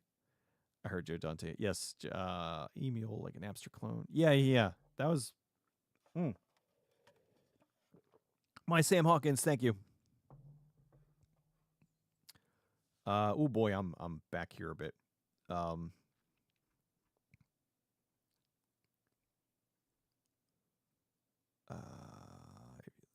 Director stated intentions behind the Civil War film is specifically to highlight the inherent dangers of extremely polarizing political divisions. Interesting. Okay. I was honestly just going off of the trailer. The trailer made it seem like it was just but if that's a good angle because that's kind of the thing is that we have not to get into that whole thing, but everything now is so polarizing that it like it used to be that there were, two sides and they both had, this side had this things that they believed in, this side had this things they believe in, and they would meet somewhere in the middle. And even if you are on one side or the other, you still kind of were friends. Now it's like, well, if you don't like this, then you're dead to me. And then the other side is the same thing. And it's really, it's unfortunate that it's gotten to that point. So if that's what he's going for showing the dangers of polarized political divisions, then okay, that might actually be good then. I don't think there are guilty movies. One of my favorites is Triumph of the Will. Let's see. Triumph of the Will. See, every now and then there's movies that I don't know. 1935. Infamous propaganda. Oh, Jesus. What the fuck? Okay, maybe that's a guilty guilty pleasure, or a movie that you should keep under your hat. That clip from the McPherson tape freaked me out. The film got so invested, silly. Yeah, it's a creepy ass thing. Oh shit! Thank you again for the super chat. The other day you saw a Thriller, a Cruel Picture. I hope you saw the yellow cover and not the red cover. It's that is a fantastic movie that has I don't, is my video on that still up? The French. Where the they put I believe it was the Italian distributor put 50 or I'm sorry, put porn inserts into it So the yellow cover is the real version. The red cover is the version that the distributors messed with. So Simply Irresistible is marketed and trailered as a rom-com. I mean, I guess technically it would fall under a rom-com, but yeah, I don't know, it's not exactly a rom-com, but it's a sweet movie. I've always had a soft spot for it. But yeah, Thriller, if you guys have never seen Thriller: A Cruel Picture, Thriller: A Cruel Picture, it is a movie that honestly should have a better name. I think that I think that the movie name does not fit it very well. But it is a really good movie. It is one of Quentin Tarantino's favorites, and it partially inspired Kill Bill because it is about a chick who gets revenge. So glad you watched the Mario Brothers video while it was still up. Yeah, way back then. Let's see, I'm just making sure I didn't miss any. Oh, also, I already answered that one.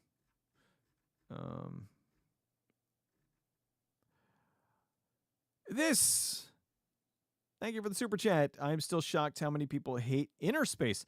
I'm shocked that anybody hates Inner Space. That movie's good. How can you hate Inner Space? Would love a Corman retrospective. Good God, would that take forever? I mean, I do like in my videos, more or less, I do like little tiny Corman retrospectives, within the various films that he worked on. But I mean, dude is 90 something now. He's been in films forever.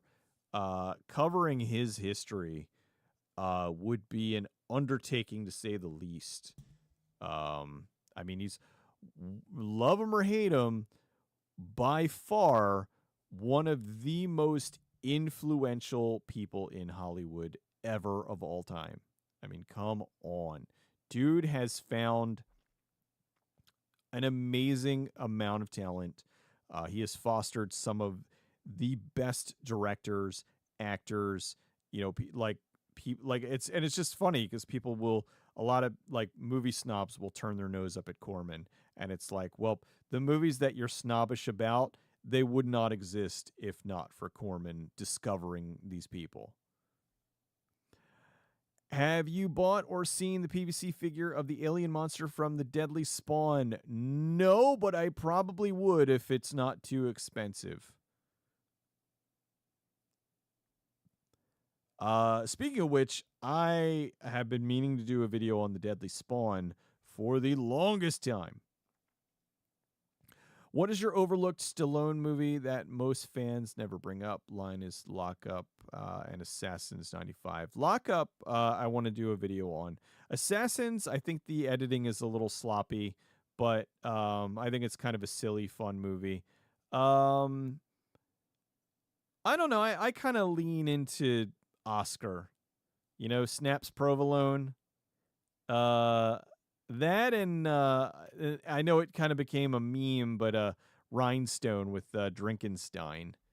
But I would probably lean into Oscar. Different sharing programs sometimes has old obscure stuff, or so I've been told. Interesting. I don't know how is Emule like different. I mean, it's not a BitTorrent client, because I mean, isn't it like if you have the torrent, then any client will do? I don't know. I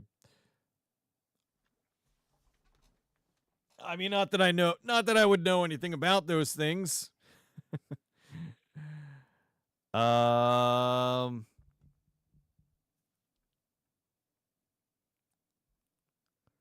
Oh my goodness. How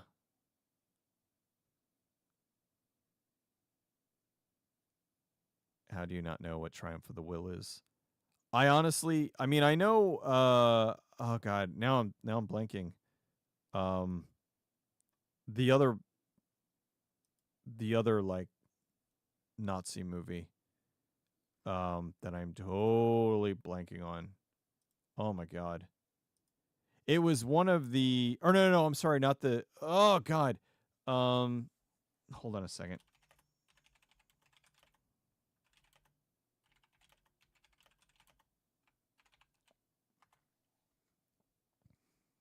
Birth of a Nation. Birth of a Nation. That one, look. Not I understand. It is not a not something that I aspire to. But you can't deny that the technical things that they did in that movie were revolutionary. So it's just a shame that it's all tied to a movie that is about the Klan. But that is that is it is important. It is an important film that is also a not okay film. I don't know how to really kind of say it exactly. But yeah, I honestly did not know about that movie. Hey man, I have limits.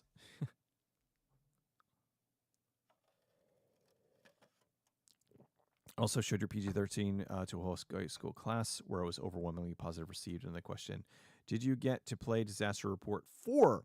Yes. I'm gonna do a stream of Disaster Report 4 probably this year. I was excited that I got because I love Disaster Report, I love Raw Danger, and I got the some really super kind person did a full translation for Disaster Report 3, and I played that, and that was great. That was so good. There's no stopping it.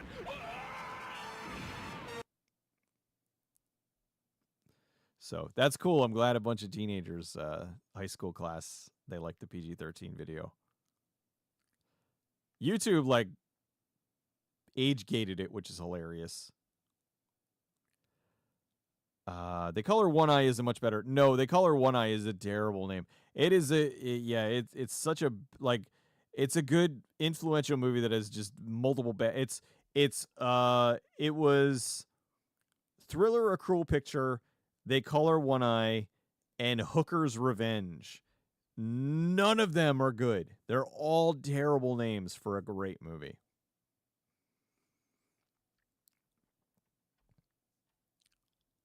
Valzect, didn't realize I did broadcast. Yes, I just started a couple weeks ago. So welcome. Thank you so much. And Michael with the super chat, dude. Thank you. Have you seen The Burning or Bloody Rage? They may be fun exploring. Thanks for all you do. Thank you so much, man. The Burning, absolutely. The Burning with Cropsy, that I've had that on my to-do list for like the longest time. And Bloody Rage, I think you might mean Blood Rage. That was the Thanksgiving killer movie with the twins. Yeah. That one I'm totally doing at some point as well. I just don't know when. Maybe like closer to Thanksgiving. It's really interesting that John Carpenter's The Thing is considered a remake of 1951. Well, when it came out, I mean, I talked about it. The director of the original The Thing from Another World, he said, if you want blood, go to the butcher shop. Like, he hated Carpenter's version, which really made Carpenter sad because he grew up watching, his version, and he wanted to do something special. And the French. It's a bummer that he didn't like it, but what are you gonna do? That actually makes me mad. That's like hating Santa Claus. Favorite Tobe Hooper film? That's really a tough one. I mean I would probably go Life Force, actually. Now, I'm talking the original cut of Life Force. I think that now Texas Chainsaw Massacre is definitely his most influential movie, as well as Poltergeist. But I think that I think Life Force doesn't really get the love that it deserves because it is a bombastic movie. It is a big, big movie. I mean, Cannon really went all in on that, and it didn't really see the outcome, but it did really good. Oh, there's oh shit again. Talking about splatter movies, Humanoids from the Deep is the perfect movie in that category. Sweet monster costumes, plot, and everything. Well, there's two. There's the Humanoids from the Deep, and then there's the Humanoids from the Deep remake. Very slimy, uncomfortable movies on both of them, but very fun. And also bad, but slimy. Would love to see me do a little short videos or a compilation of short ones on educational videos from the 50s, like Boys Beware. That thing is fucking hilarious. It's, I mean, I don't know. I'm just trying to figure shit out on here. I know YouTube wants me to do shorts really badly. I don't know if I want to. My content is not short form. So, I mean, I could do something like, the shorts thing where I could kind of goof on the shorts like Riff Tracks does. But I mean, we used to do that on the Twitch channel. We'd watch the old 50s educational edutainment stuff and just riff it to hell. It was fun. Stallone Dread, Urban Dread. I am going to say I love both of them for different reasons. I think Stallone Dread has fantastic production values and a great behind-the-scenes story that I might be working on video for. And then the Carl Urban Dread is just, I feel, more authentic. Best Stallone, the director's cut of Copland. Copland is well, that was the movie that kind of brought him back, really. It's basically Napster. Oh, interesting. So I would love it. See, what I'm looking for really is, and I'm not asking for anybody to send me any links because it's it's just opening myself up to like malicious links, but something like just a lot of old TV shows that aren't available anywhere, not even on YouTube. That's kind of a lot of things that I look for because that's always like finding gold mines. It's like, oh my god, this is great. Email is Napster without the file limits. Your video on Invaders from Mars was sweet. Oh, thank you, Sam Hawkins. Yeah. Yes, you figured me out, Free Jack. I'm choosing my words carefully because it's all I need is somebody to fucking cut my shit out and be like, oh, you said it, and you said that it was it. No, that's not what I said at all. Not that the internet's ever done that with.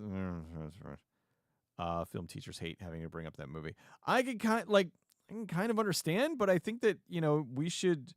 I mean, it needs to be brought up. I mean, if you are not talking about it, you are ignoring history. It is. Our history is not all sunshine and roses. Bad things happen throughout history, and in film history too.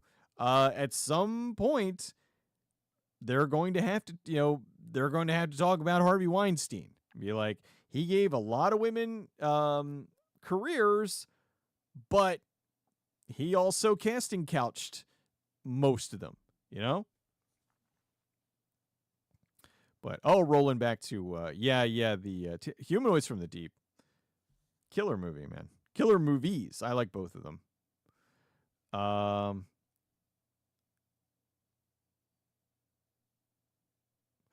G.W. Griffith invents everything we know and love about film, makes Birth of a Nation, and gets people who are like, well, I mean, the other thing too is another perspective to bring on it. It was a different time, and I think that does not get brought into enough. It's like there are things that we are doing now that in the future somebody will have a problem with. So again, not defending any of them at all, but just saying that it was just an acceptable thing at the time.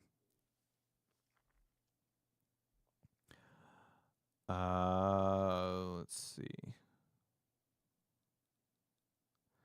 Who is my favorite robot? I'd probably go with off the top of my head, I'm gonna go with Crow T Robot. I would go with Crow T Robot, the Trace Years. Ringo Starr Caveman. I'm actually looking at a movie right now with Ringo Starr. It's kind of funny. It's not Caveman, but it's from a few years later. But it's a movie. He's not the star. He's in it though. But it's pretty bad. YouTube age gated a video about a PG-13. I know, right? And it just goes to show the ridiculousness of YouTube. Hey, I'm talking about movies, the difference between PG and PG-13, and they're like age gate. Stupid ass YouTube. I love the what the fuck happened to PG-13. I don't even think I say. Oh wait, no, I do say fuck a couple times. I think that's probably what flagged it. Ugh. Gabriella Bradley, I am glad that the PG-13 video did well, and because I worked, I think I spent about 6 months on that one, if memory serves. That one, was that a long ass movie? Took me forever to do. That's not cranberry sauce. I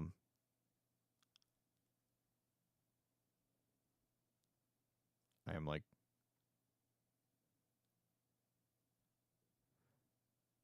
Party, a 1983 British comedy. Forklift Driver Klaus. Forklift Driver Klaus is awesome.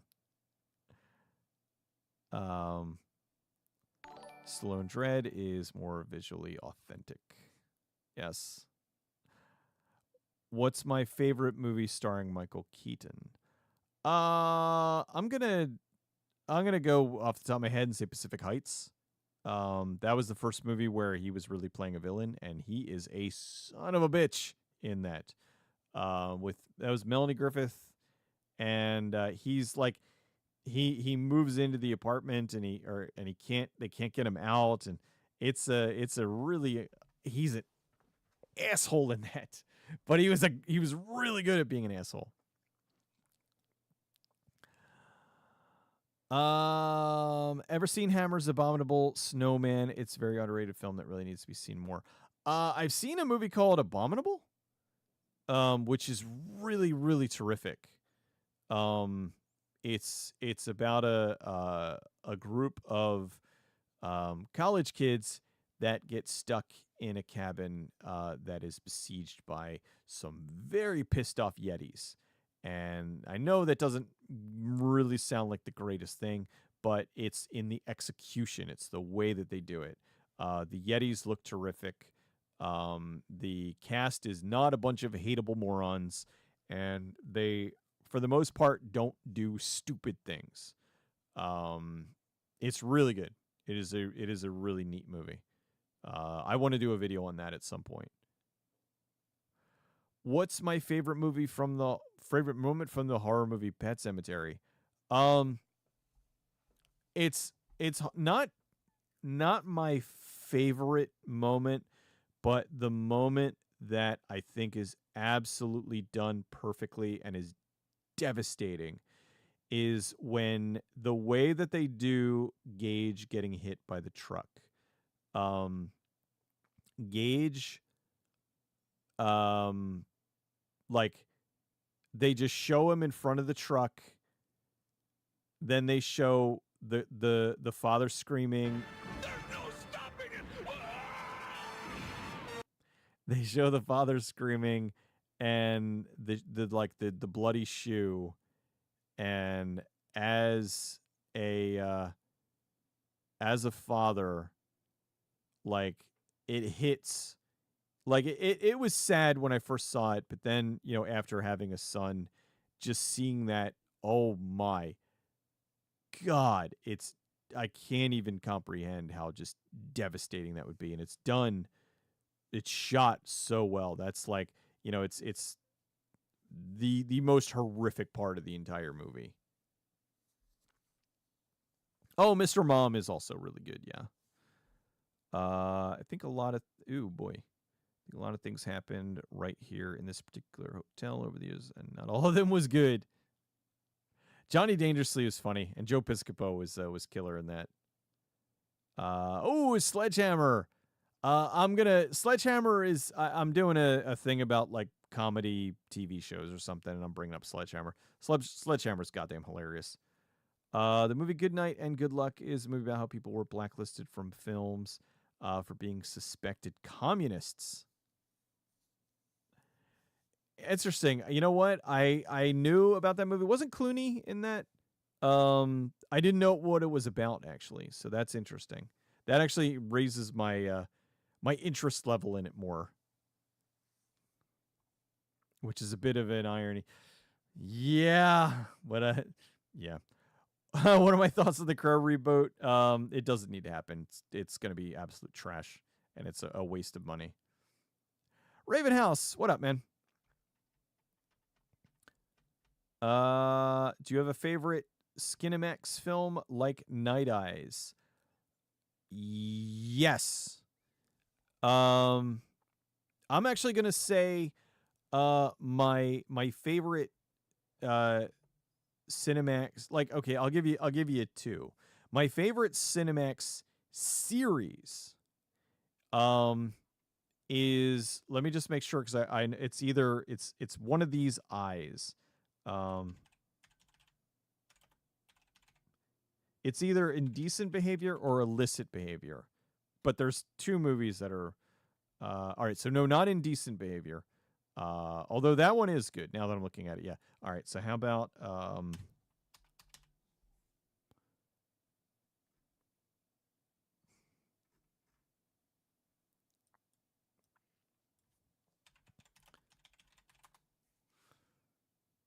right, so I am looking up is it Indecent Behavior or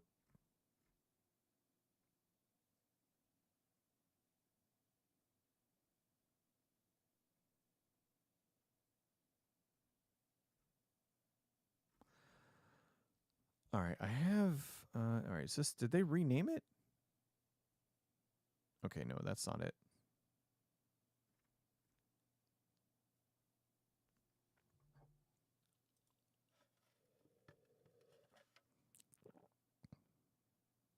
Okay, that's not it either. Jesus. The hell's this movie? Body Chemistry. That's it. Body Chemistry. The wow, I was way out. All right, hold on, I gotta fix my microphone here. The Body Chemistry series.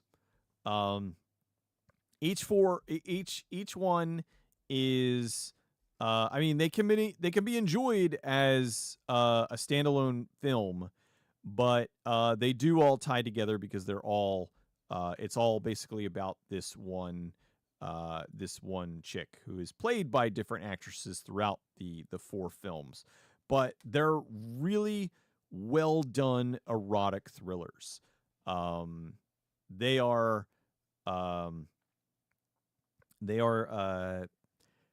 Skinemax softcore films, but they are Skinemax softcore films with very solid plots and a lot of nudity. So yeah. And then not serious one that I like. I like Night Eyes 3 a lot because you had Shannon Tweed and Tracy Tweed in the movies. And Tracy Tweed, like Shannon Tweed's beautiful, but I have a thing for redheads, and Tracy Tweed was a natural redhead, and she was really sexy in that movie. So, Carrie Mulligan. Oh my God, I'm sorry. You did this like 12 minutes ago. Thank you. Depressing that we lost Mike Shank. But dive into American movie over 25 years later would be very interesting, especially if you get an interview with the long-winded and hilarious Mark. Um, wasn't there already a documentary about that? See, I don't want to do too much into what was already been done. But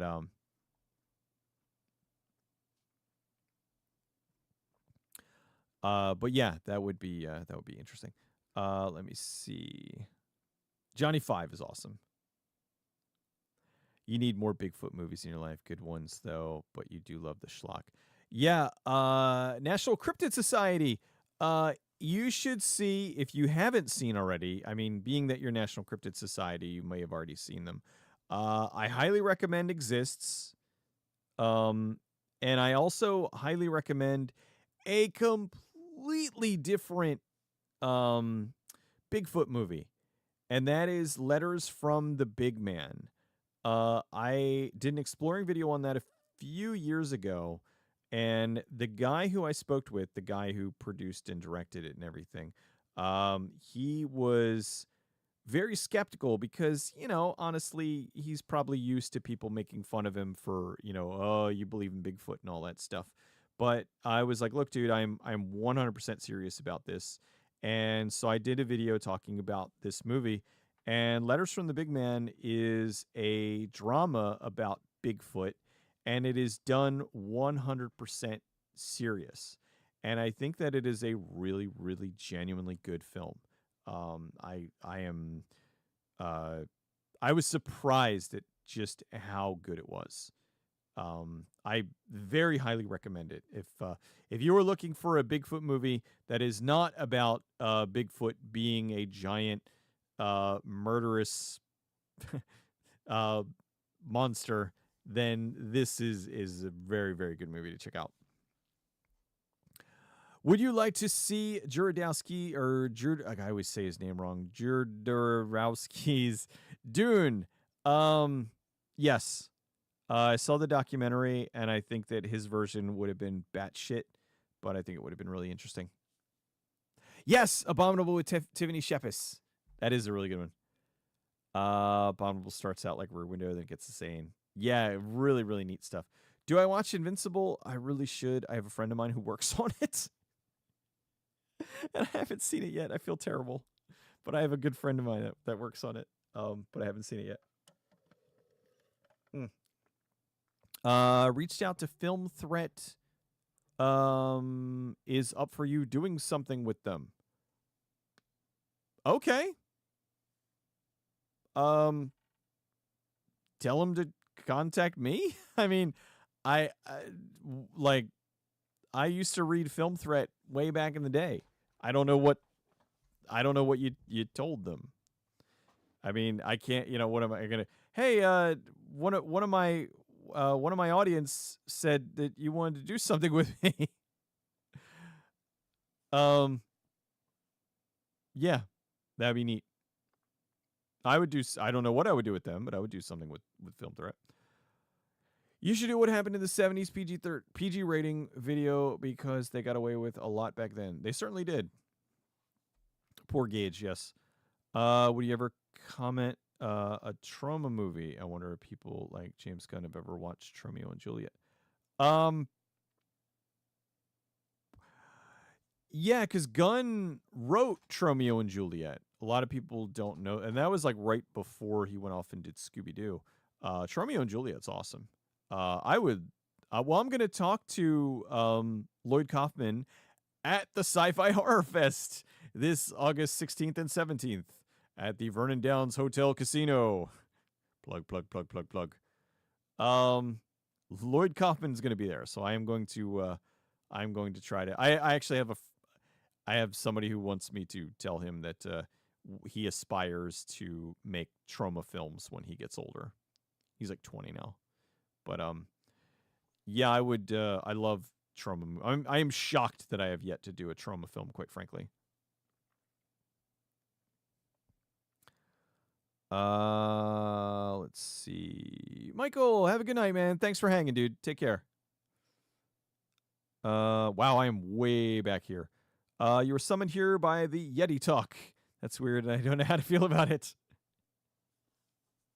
There's a movie I have sitting nearby that is called Yeti. That is a terrible movie, but it is because it's about a Yeti that is absolutely gigantic. And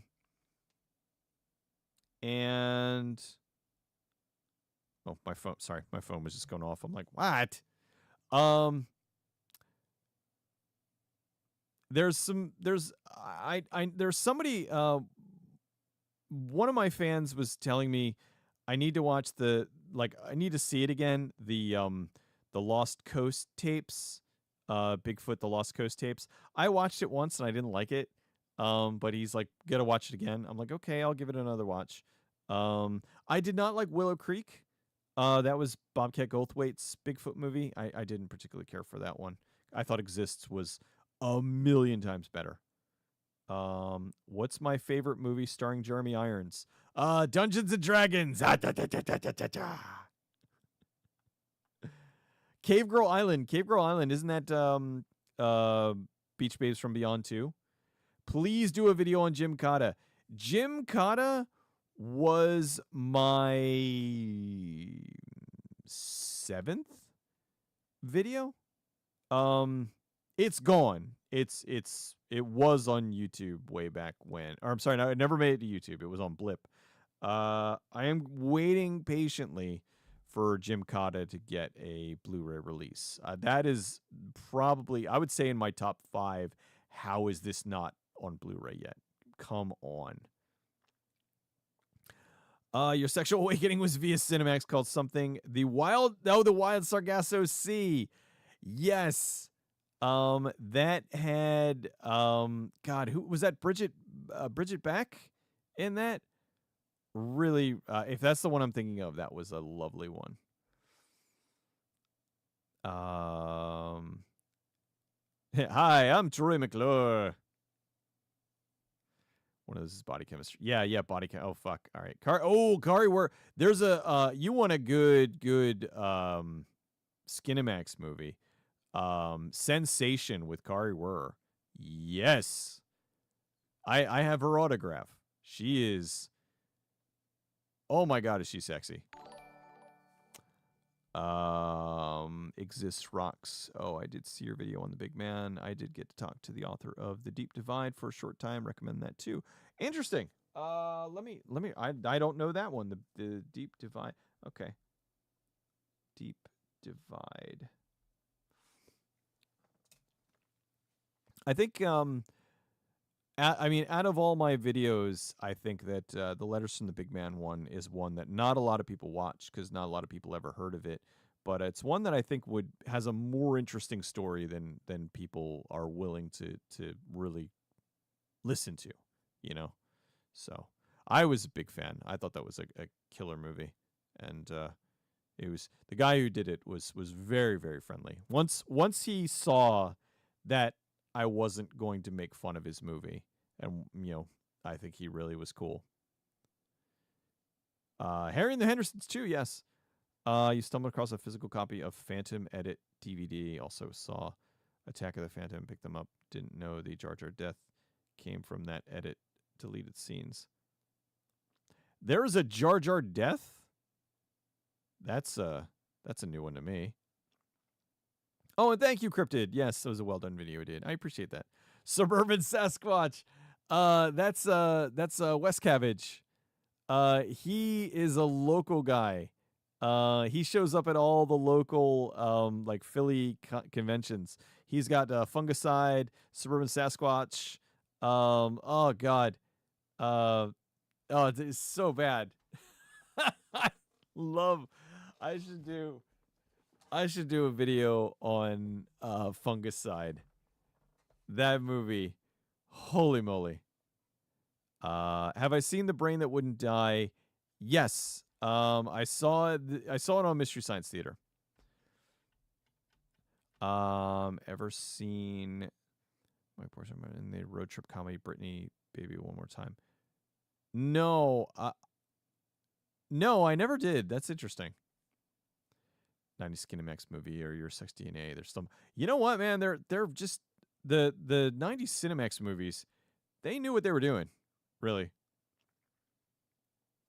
Invincible has a character named Cecil. Now, is it pronounced my way, or is it like the traditionally it's Cecil, but I go with Cecil. But yeah, I have I was talking to my buddy today. He's gonna give me shit. I haven't even watched my show yet. Have you ever seen House from 1977 from? Oh yeah, Houseu. Yeah, that is killer. I've seen that. I have the Criterion of a Houseu. Batshit bonkers movie. What are my thoughts on the first Iron Man movie? I think the first Iron Man movie is terrific. I think that Iron Man 2 and 3 are not good. I think they are okay at best, but the original Iron Man is really good. Letters from the big man, where you're from. That's what we call a warning notice from the landlords. What's my favorite J horror?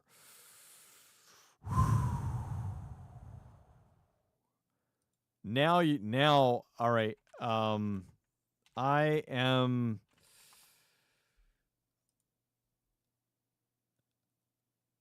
going to go with a movie that you probably have never heard of, but I give it a huge recommendation. I mean, I love The Grudge. I love the Ringu.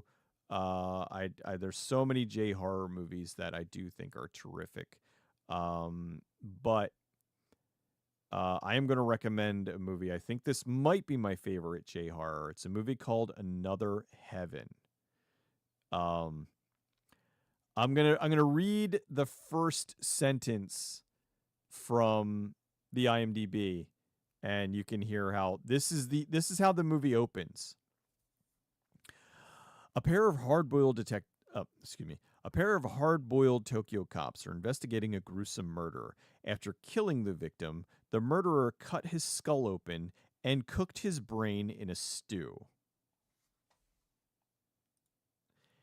It is a crazy movie.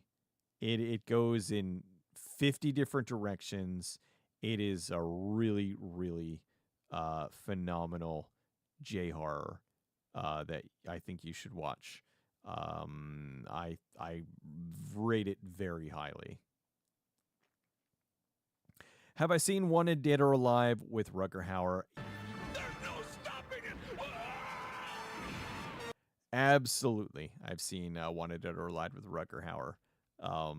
Good stuff, man. He kicks ass in that movie. That when he was doing all those movies like that and Blind Fury and really good stuff. Gas Fire Films. Thank you for hanging out, man. Have yourself a lovely rest of your evening.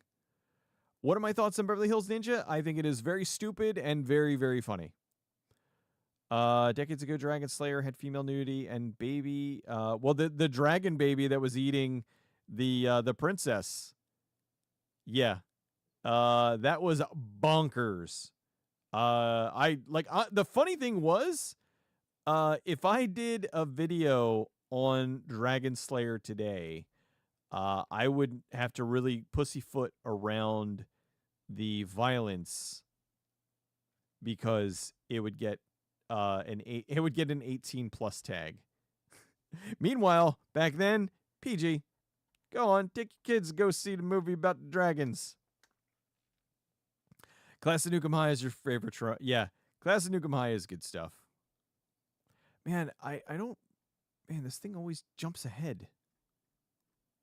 And it's not because of the... It's interesting. It's not because of, like, the donations. I don't know why. Doing your taxes. This is so much better, Henzik. Well, yeah, that's what I've been doing this week is my taxes. Yuck. I have not seen Godzilla -1 yet. I know. I'm behind. I haven't seen it in a while. Vernon Downs, hour and 55 minutes from you, west of you. Awesome. It is bigger this year than it's ever been. We have a lot going on, and I think it's going to be very fun. So everybody that can come down, if you can. I understand, it's not near a lot of people, and it's Vernon, New York, not New York, New York. So I'm not I'm not the level to get New York, New York yet. I haven't achieved a level of New York, New York success yet. But anywho, but it's really fun. It's a great little con. We had such a blast, and at the end of the day on um at the end of the 17th on the last day, me and some of the other um guests, we do a live riff of a bad movie. The first year it was the evil or Claw of Evil. First year it was Claw of Evil. Second year it was a Godfrey Home movie. I think it was Ninja Terminator, if I'm not mistaken. And then this year I'm not sure what we're doing, but it's going to be terrible. What's my favorite comic book documentary? God. My favorite comic book documentary. The one about Image? Probably that one. And then one about Image Comics. Let's see. Yes, Phil Tippett's stop motion animation, fantastic. Arcade Burns finally caught your YouTube stream. WB here. Jeremy Irons' second best movie was The Beekeeper. Awesome. The Jason Statham movie that just came out. Oh, he was really good in Die Hard with a Vengeance. So many great, yeah, really, really good stuff. I recommend if somebody in chat likes Sound of My Voice. Convinced that Jim Cotta is a collective fever dream that we willed into existence and never actually filmed. It's wonderful. I love Jim Cotta. Dead Ringers is really good. Boston Underground Film Festival is happening March 20th to the 24th. They were, or no, I'm sorry, not Boston, because we're in New York. There was, I think there was somebody there though last year who was promoting a film. I think it was a Boston Film Festival. Hope you eventually do an exploring video on the Wolfman remake in the not too distant future. The Benicio del Toro one. Honestly, you'll see a video on Wolf before you'll see Wolfman. The Jack Nicholson one. That one I've got like partially in the mix. What's my favorite movie starring John Candy? God.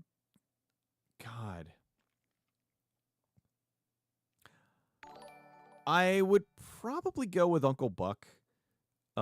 Simply because he made that movie. Like, he's just so pure in Uncle Buck. You're showing Hair in the Innocence to your daughters. You're like, geez, this did not hold up. And then I was crying like a baby at the end. Yeah, that's still a great movie. Jar Jar Binks is the key. All hail Darth Jar Jar. You're from Philly. You grew up in Chestnut Hill. Nice. Yes. Yeah, I am from Philly. I'll say East Philadelphia, born and raised. Check out a film called Crash from a Crash. Let me take a look to make sure that this is the movie I'm thinking of. Crash.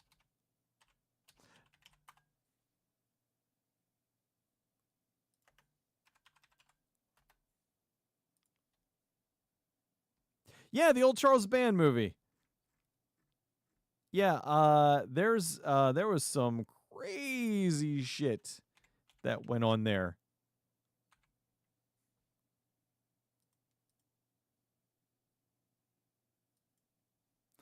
And then there's also Checkered Flag or Crash. Oh shit, this may be a Mandela effect, but I remember a Bigfoot movie with the same costume from Harry and the I don't know. It Could be. Yeah, I think they used the Bigfoot costume for the TV series, but I don't. But don't quote me on that. But thank you for the. Thank you for the I keep forgetting the super chats. Alex Lemons, welcome. Have you ever watched? Oh yeah, I love Better Off Dead. Better Off Dead's fantastic. Longtime fan, keep up the good work. Thank you so much, man. Yeah, Better Off Dead is I want my $2. I did that in one of my videos where I had where the little evil demon kid was chasing him. Doing $2. Have you ever seen the movie One Crazy Summer? Not in a long time, but that was what was that? Demi Moore, John Cusack. Yeah, One Crazy Summer I remember being funny. Do I get a chance to go to film festivals? I remember a short Survivor type by Stephen King adapted into a short film. Did you see it? No, I don't. Like I get invites to some film festivals, but I can't go for two reasons. Number one is a lot of them are West Coast, and I'd have to fly out to California, and the ones that aren't on West Coast are in New York, and I'd have to travel up to New York to see them. And being a father, and I got responsibilities and shit, and I can't just I mean, I might be able to when my son gets a little bit older. I might be able to kind of up and go do some film festivals, but right now it's not in the cards. So, I love the Dark Crystal. Dark Crystal's fantastic. I am totally going to do that at some point. Really great movie. Oh, and Tokyo Gore Police. Tokyo Gore Police is fantastic. Tokyo Gore Police, Meatball Machine, and Machine Girl make a great triple feature. Iron Man 2 was fine. Iron Man 3 was pretty terrible. I thought Iron Man 2 was like bloated. I thought it was kind of boring. Maybe you could be the one who uncovers the mystery behind the disappearance of Switchblade sisters Monica Gale. Yeah. Well, there was the girl from what was the one? Spring Break that like vanished. The girl that was on the cover. Yeah, they think they know what happened to her, but they still have no idea. That's what's crazy shit. Have I seen the original direct-to-video Ju-on movies? I've seen a lot of Ju-on movies. I've seen Ju-on, was it 1, 2, 3? I think, isn't there a 0? There's Sadoko versus Kayako, which I'm sure I'm saying wrong. I've seen a lot of them. Yeah, I've seen like the TV, the made for TV ones, and yeah, they're crazy. Oh, Eddie's seen Another Heaven. Awesome. Okay, so I'm not alone. Itchy the Killer. Yes, that's another creepy ass one.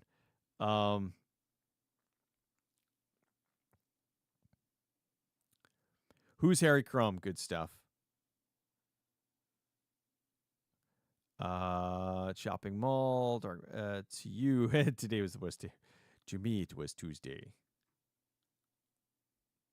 Tron Legacy, I think, is also, yeah, I agree with you, Chris. Tron Legacy is terrific. Tron Legacy is a genuinely good movie. I still think it is really good, and it should have done better. I know Tommy Tallarico is a huge Tron fan, and he was super pumped for it. Oh God, yeah, the fucking Five Nights at Freddy's movie is on. You know what? Maybe I'll do that. Five Nights at Freddy's is on Amazon this week. Or not Amazon this week, but it's on Amazon. I might watch that and do a review of it. So I'm curious.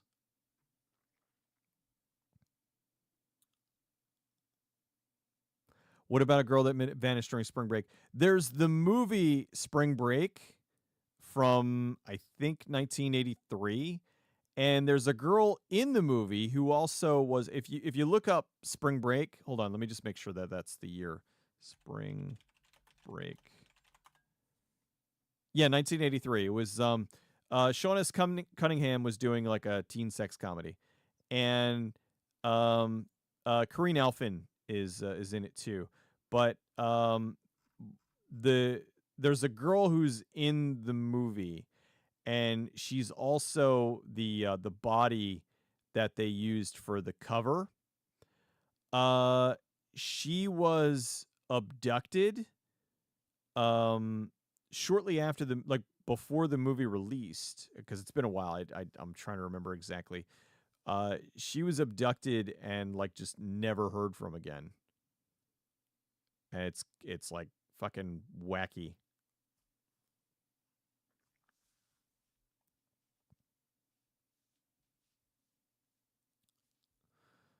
Oh, Spring Break is a really fun movie. I gotta call, like, I'll see if I can get a hold of Sean S. Cunningham. I goofed on it, but I would like to talk to him again about it. Thoughts about the Highlander sequels? The Highlander 1 is brilliant. Highlander 2 is kind of a mess. I like 3 and 4, but they're kind of, I mean, it's if you go back and watch the original, it's just such a drop off. I like the TV show more than the movies. I'll tell you, as somebody with similar age, the great question is, at what age is a child ready to start watching the Neverending Story? Never. A child is never ready to watch the Neverending Story. Takashi Miike made a lot of great films. Takashi Miike is still cranking them out, man. I am like, the fucking what was it? The great yokai the great yokai war just got restored. I mean, and that's not that old. That's maybe 15 years old. But yeah, I mean, he is one of my favorite directors, making some crazy shit.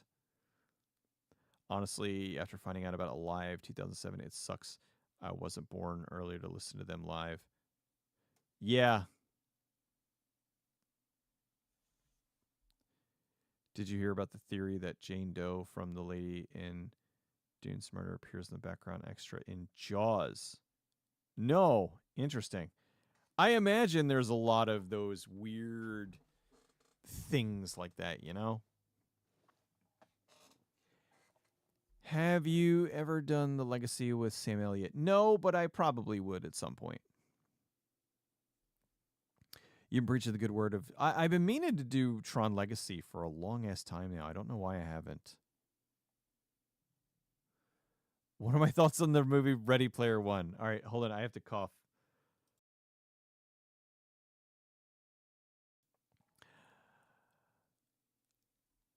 I talked about it in my video for the best and worst movies of 2018, I think.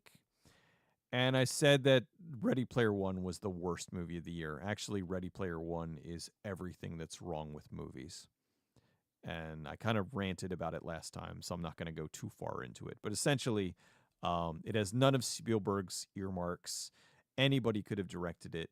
It is a big, flat nostalgia fest. It is, hey, I remember that, the movie. And I don't like it. I don't like it at all. Highlander the Source is even worse than The Quickening. There's a new cut of The Quickening that somebody put out that I really am curious to see. I think that maybe, I wonder if there might ever be a like if somebody could edit it and fix it. Because all in all, like, it's not terrible. I love the idea of it, and I don't know. It's a mess.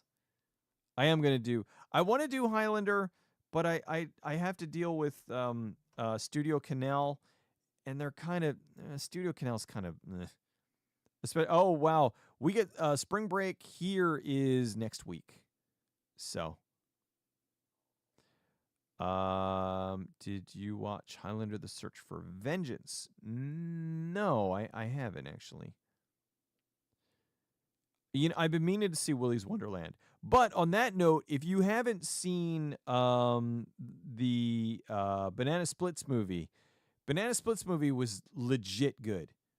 I was shocked at how I'm like, this is gonna be dumb. They did a really good job with it.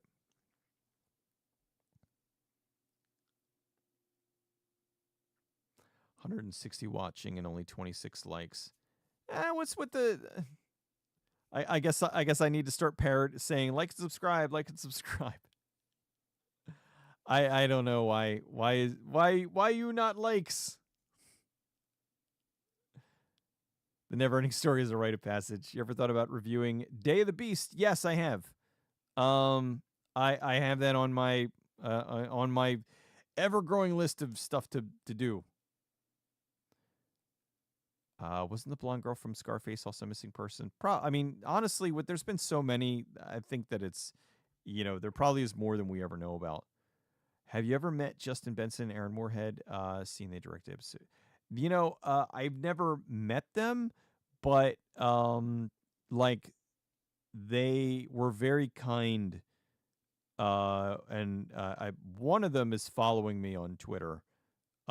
Because I had said that all three of their films at the time, now they've got more, but The Endless Spring and Resolution, all three of those films were in my top 10 of their respective years.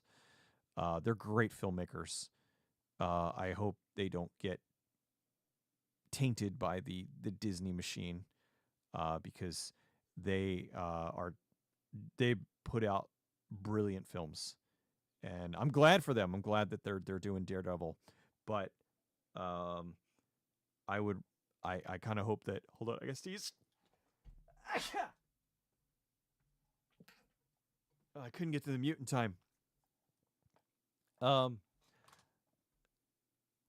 think that they are terrific filmmakers, and I hope that they can parlay their Disney money into making some really amazing films. Repo the Genetic Opera is really good.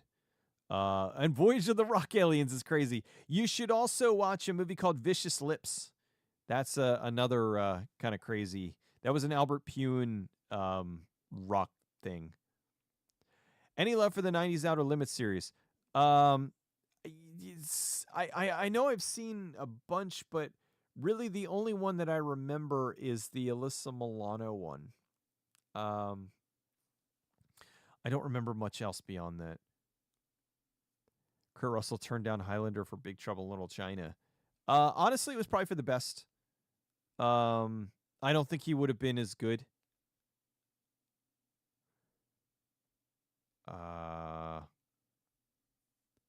I thought you said Slender Man was the worst of 2018 and Ready Player One was second worst. Really? I could have sworn I had, but you know what? I think you might be right. Slender Man was even, God, was Slender Man even worse than Ready Player One? Wow. Because I fucking really went off on that.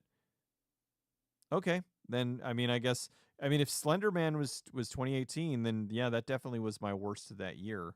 Wow, was that a major stinker. Can I do a review on Crash and Burn? I did a video on Crash and Burn 4 years ago. I would like to update it though, because it's on. Wait, is it? No, that one's not on Blu-ray yet. That's one of the few Charles Band. So yeah, I think I've done it longer ago than it had to have been. Longer ago than 4 years. Yeah. I would like to do an exploring on that. I think it would be interesting. What are my thoughts on Pacific Rim? I didn't like it. I need to revisit it, but the first time I saw it, I didn't like it. Shockingly. Because it's like Guillermo del Toro doing a kaiju movie, and I really just it didn't work. Oh, Wayne Butler, you've seen Vicious Lips. Yeah, Vicious Lips is crazy. Gunship also has the best sequel to Lost Boys in their Dark All Day video. Yeah, that shocked the hell out of me because I'm like, oh, this is cool, and then he shows up with the saxophone. It's like, oh, Pune, yes. Oh, Brain Smasher, a love story. That's a movie that does not get enough love. That is hilarious with Terry Hatcher and Andrew Dice Clay as Brain Smasher. That is a fun ass movie. Oh, Darren's here.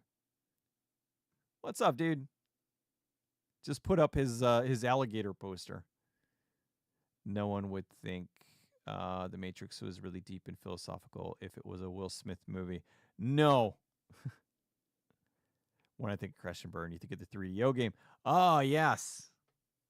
Was that the one with the Mystery Science Theater segments? Or I might be thinking of something else. Have I ever watched the television series Warriors starring Anthony Koji? No. Is it old? I never did. You know something that Slenderman was 22. Okay, wow. I fucked up then. You know what is kind of this is something that Crash and Burn was 10 years ago. Oh my god. How? One of the things that would be really interesting with AI, and I really honestly believe that it could be possible, is for example, where you're saying the Matrix, they wanted Will Smith. Well, what if they were to redo the entire movie, but put in Will Smith and see how it would be? Or Gary Busey as Han Solo, or like something like that. I'm not like AI. I think they need to really figure out something because it's going to get out of hand very quickly. But that to me is something that's just an interesting ability to be able to be like, okay, but I mean, it to see what it would be like to have that, Pacific Rim wasn't that great though. Okay, good. So it's not just me. You should really try watching the first Pacific Rim again, and it's so much fun. Okay. I don't know. Lost Boys or Fright Night? Lost Boys. Lost Boys all day long. The fact that the Slenderman movie is rated PG-13 shows the film is a watered down and playing it safe. I'm pretty sure what happened was that they most likely probably filmed it R, and then studio mandated it be PG-13 so that they could double dip and release it on home video and then re-release it as the cut you couldn't see. And then, they love doing that shit. What are my thoughts on the Omen 3, The Final Conflict? I like it. Sam Neill is fucking killer in that. Really, really neat stuff. You watched the new Wonka on Shrooms. Doesn't make it better. That movie was terrible. I am not even going to waste my fucking time, quite frankly. Off-World Interceptor. That's it. That was the 3DO game that had the MST segments. Yeah, it was Gary Busey, Christopher Walken, and they both turned it down, and then Harrison Ford. Leonardo DiCaprio as Patrick Bateman. Please don't redo Conan with techno music. What are my thoughts on the animated series Justice League Unlimited? I haven't seen all of them, but the ones that I've seen I liked. Even Will Smith said he wasn't right for The Matrix. Oh, absolutely. Yeah, I think The Matrix would have ended at one film if it was Will Smith, especially like Will Smith at that era. Tom Selleck is Indiana Jones. Yes. Like that's the thing that's crazy is that you might be able to do something like that. Night of the Demons or Demons? I'm going to go with Night of the Demons. How about Conan O'Brien as Captain Jean-Luc? Oh god, no. Absolutely not. Reb Brown is every character in My Cousin Vinny. Okay, that's art. What are my thoughts on the movie Ender's Game? I liked it. I liked it quite a bit. I thought it was really good. You should totally do a video on films that were R but were cut down to PG-13. The impacts it had on the film's success or quality. Yeah, it's a good one.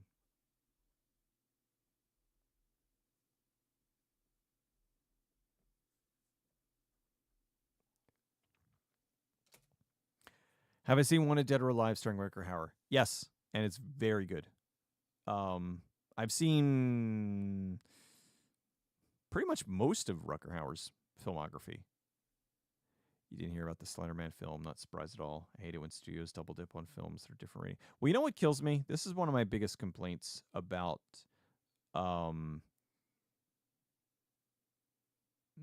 movies that get double dipped. Because let's say they put it out in theaters. Here's the thing. They put the film out. They shoot the film R. They release it in theaters as PG-13. And then they don't the movie does bad. The movie does fucking terrible in theaters. So then they don't bother to have the R-rated cut released. They just dump it on home video as PG-13. They don't even add the R-rated cut because that would cost extra money. So that's what really bugs me is that a lot of movies we don't get the R-rated cut because they just don't feel like releasing it. So that bugs the shit out of me. Understand? I like the Matrix 2 and 3, but I thought 4 was so bad. 2 and 3 I think were fun. My only problem with 2 or 3, Matrix 2 and 3, is they could have been combined into one film, and then it would have been Matrix 1 and Matrix 2. They didn't need to be a trilogy, but it absolutely did not need a fourth film. Redo Die Hard with Bill Murray. Oh, Burn Cycle. Burn Cycle's awesome. Yes, that was a killer CDI cyberpunk game. Dave Deathray, love what you do. Been watching you for years. Your love of Mystery Science Theater and all things cheese are right up my alley. Love the series covering Master Ninja. Thank you, dude. Thank you so much for stopping in, and thank you for the love, man. I do love me some MST. They are one of my influences. Mystery Science Theater, Pump Up the Volume, Kevin Smith. There's always another one that I always end up forgetting one of them. But yeah, my influences are varied, but always comes back to that. I think I'm getting backed up here. Somebody asked you this already. Yeah, the John Tangent, the new Crow trailer looks like crapola. What are my thoughts on the Terminator sequels? I love Terminator 2. I think that 3 and 4 are very underappreciated. I like Genesis. I think that I was shocked at how much Drop that zero and get with the hero. Oh, there we go. Man, the super chat delay on that is crazy sometimes. I do enjoy Genesis. I was actually talking with somebody who worked on Dark Fate earlier and was actually getting a lesson in some stuff. So I am really on the fence with Dark Fate. I didn't like what they did with John Connor. I thought they did John dirty because it made everything that Sarah Connor went through pointless. And I didn't like the fact that There's no stopping it. I didn't like the fact that they went girl bossy with now, the new savior is this other chick who we've never heard of before, and I don't know. I liked Mackenzie Phillips, the half Terminator girl. I thought she was awesome. Um, I thought that she was like the best character of the whole thing, but I didn't like crabby old angry Sarah Connor. I think they wrote her just to be too sour. Um, so I need to I need to watch it again. Um, I had issues with it, but I did learn about a lot about it. Stuff that I didn't know and stuff that now makes me want to kind of take a look at it from, all right, look at it from this perspective. So, um, Ravenhouse, thank you so much for the super chat, dude. Have you seen any Sherlock Holmes or Agatha Christie films? I have, not in a very long time. I've seen like Murder by Degrees, and I've seen a bunch of the Agatha Christie films over the years. The older like ones from like the 70s and 80s. I haven't seen any of the newer ones. If I met someone in real life who is a Mystery Science Theater fan, you know that they are likely a decent person. That is true. There's uh they're at whole, if they are like legit wholesome Mystery Science Theater people, then as much as I like Broderick, he would not have been a good Walter. Oh my god, would that have been terrible. Terminator Salvation is underrated. Dark Fate is somehow both good and really bad. Yeah, that's kind of where I'm at. Like there's parts where I'm like, yeah, this is really, and it's like, this sucks. But I think that the Terminator 4 Salvation has some killer set pieces in it. Favorite killer doll movie that isn't Chucky? I got a weird one for you. Pinocchio's Revenge. That was a very low budget direct-to-video film from the 90s. That is a killer. It is a killer Pinocchio. If you haven't seen it, it's pretty funny. What was that dystopian 80s? Yes. That was Salute of the Jugger. Was the Rutger Hauer Blood of Heroes is the other alternate name for it. This channel is so goated. Thank you, Isam. Slenderman just wasn't just chopped for the rating the studio gave into the protests and cut so much of it. It makes the film incomplete and incoherent. I believe that. I haven't really done a lot of looks into it. I just know that it was a big mess. I also know they had a lot of problems with the Bye Bye Man. The Bye Bye Man got chopped up, and now the director sadly has passed. So that's a story that I'll never get. What are my thoughts on the animated Titan AE? We were talking about that earlier. Titan AE. The French.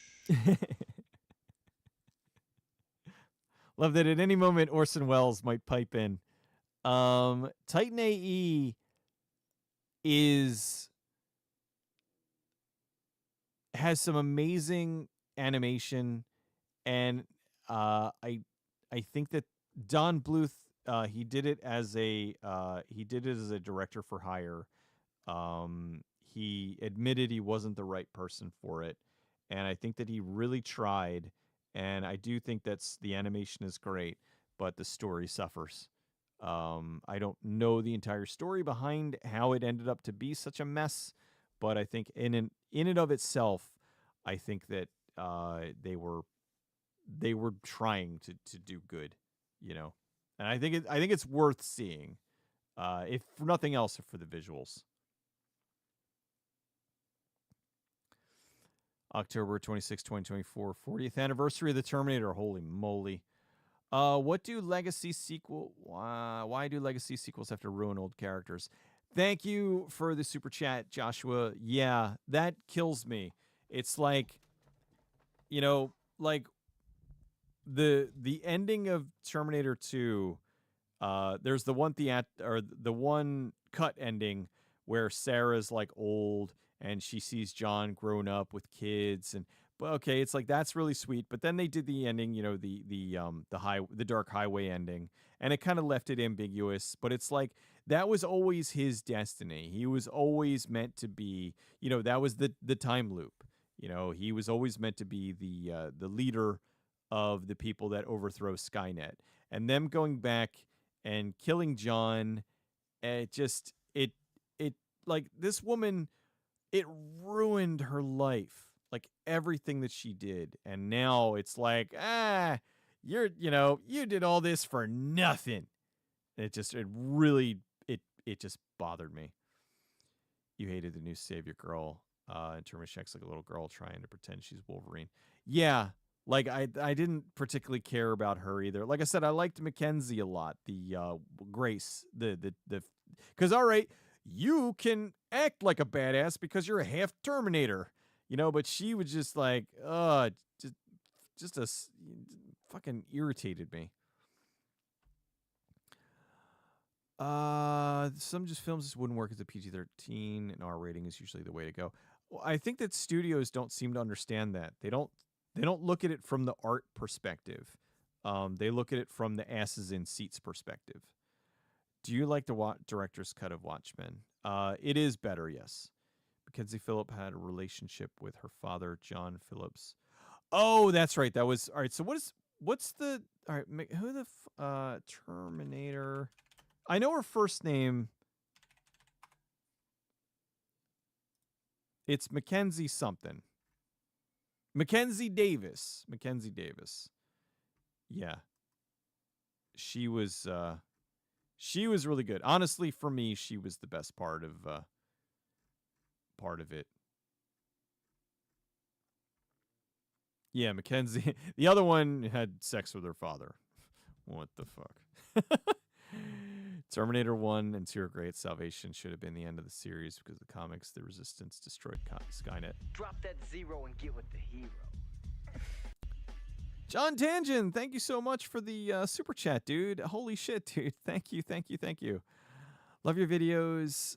Started watching them when you were in middle school, and it gave me an appreciation for overlooked films. Thank you, man. I am glad. I love hearing that. That is just great. So many people just, you know, like that was really the reason why I started doing this, because I was tired of movies just getting picked on, and I wanted to provide more, you know, more insight to it. So, I mean, yes, I goof on like bad movies and, you know, quote unquote bad movies, but I still like, I give them the respect at the end. You know, I talk about, you know, what they went through, you know, why they were good, why they're bad, what their perks are, you know, are they worth seeing and all that fun stuff. And then the ones that need it, I go into the exploring and I talk about its history and how these movies are made and how even like movies that you would think should be no-brainers end up just going through all kinds of problems. So, you remember Pinocchio's... Oh, yes, you remember... Yeah, the shower scene in Pinocchio's Revenge. Yeah, that was also a big winner.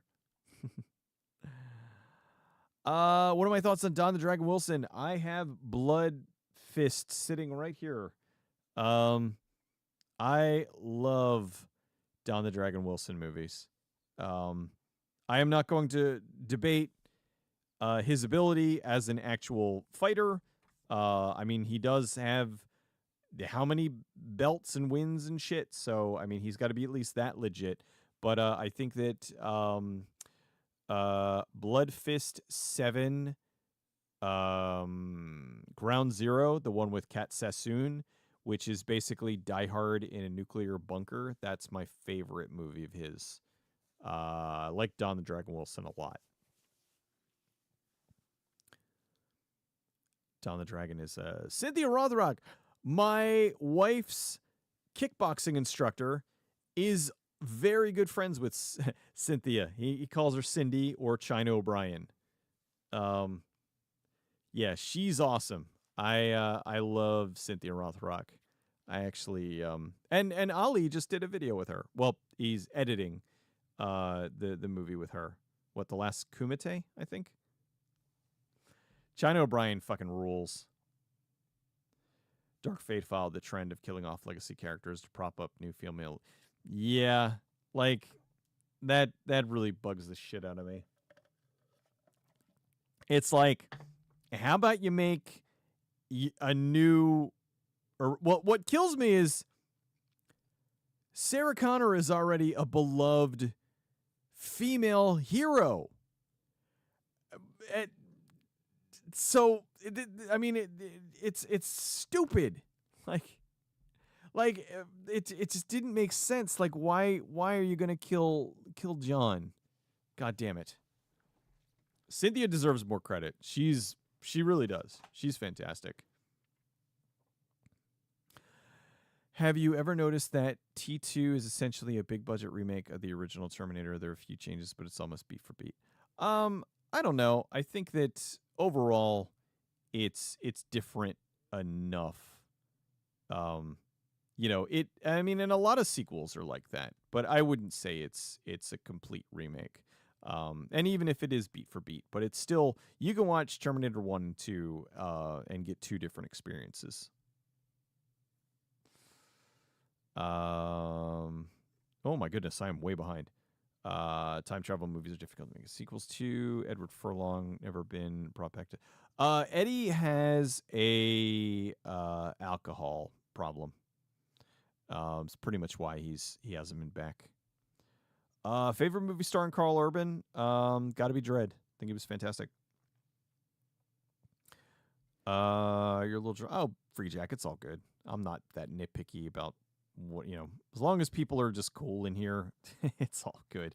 Actually, as of like we're 3 nights in, and there hasn't been anybody that's been an asshole. That's wonderful. I mean, you guys get it. You guys are all just good people. Everybody's chatting. Everybody's having a good time. It is appreciated. Because that was one of my things. I'm like, I don't have a mod, so I'm like, hopefully nobody's in here being a dingus. So, Carl Urban would have been great. John Connor. Studios want asses in the seats, but when the art is that's a whole big thing that I've kind of discussed where, you got to understand, like, it first and foremost, it is art, because if you cut the art, you're not going to get, asses in the seats. People like popcorn, like they like a movie that will be entertaining, but on the same token, they want something that is going to be not elevated, but they want something special. They want something unique. They want something different. They want something entertaining, but there's a lot of things coming in. And when you try to homogenize everything and make it just bland, you end up with movies that they don't appeal. The old saying of, when you try to please everybody, you please nobody. So studio heads, they just think that something like horror is a built-in audience. People are going to go watch it anyway, and so consequently, you end up with people that will cut a movie, R-rated movie down to PG-13. It'll do terribly, and then they'll surprise Pikachu, What are the movies that you're most excited to see in theaters this year? Ghostbusters. Honestly, the only one that I want to see is Late Night with the Devil. I can wait for pretty much everything else. I think that after seeing how good, I still haven't seen it yet, but Godzilla -1, seeing how amazing that looks, I just don't think that the Godzilla Kong movie is going to be particularly good. But it's just me. Best overlooked film you found from your channel is Deathstalker 2. Yes, I love Deathstalker 2 so much. I should do an exploring video on that, because I'm almost positive I'd be able to get a hold of Fred Olen Ray.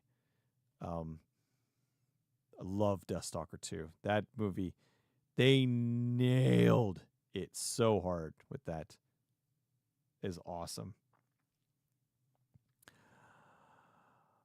What are your thoughts on the movie Time After Time with Malcolm McDowell? That is a really good, like, weird time travel movie.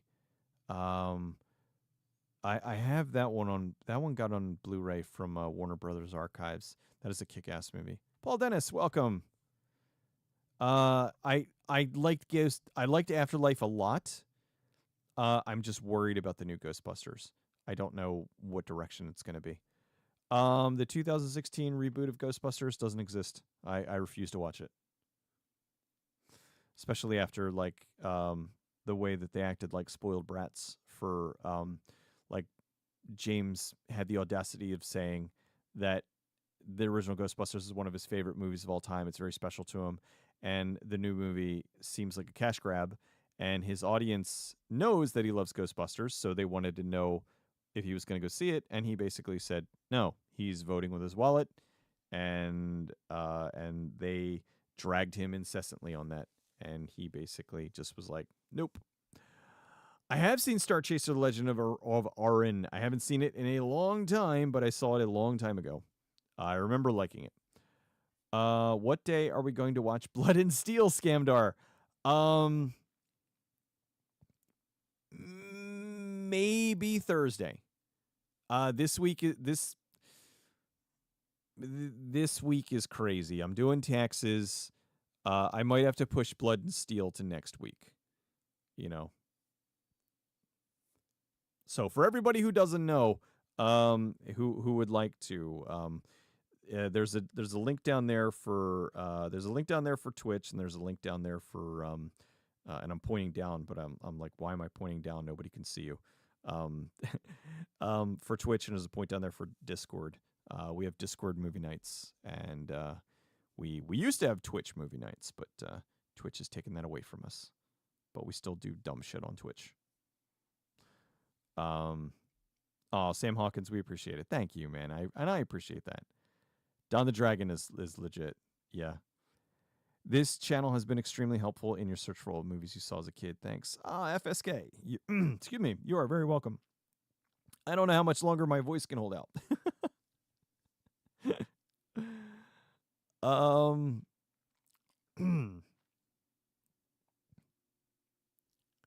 I just jumped here for a second.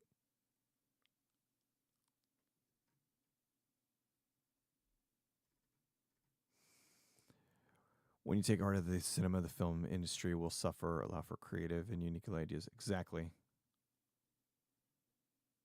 What are my thoughts on Keith David? He's awesome. Love him.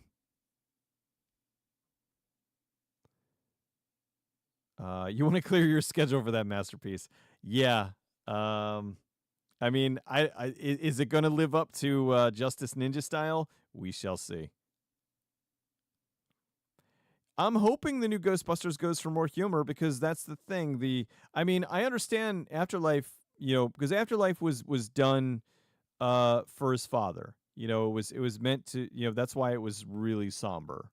But I think that in and of itself, it was missing. That was the one thing that was missing. I love the real Ghostbusters cartoon. It is freaking great.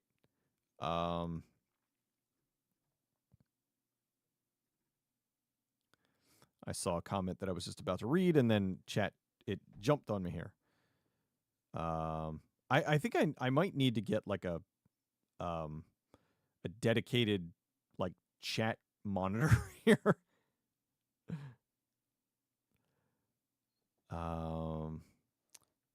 Ripley's a great female lead. Same with the woman from Your Next. Oh yeah. Oh, I loved Your Next. That was awesome. There's always Discord movie night.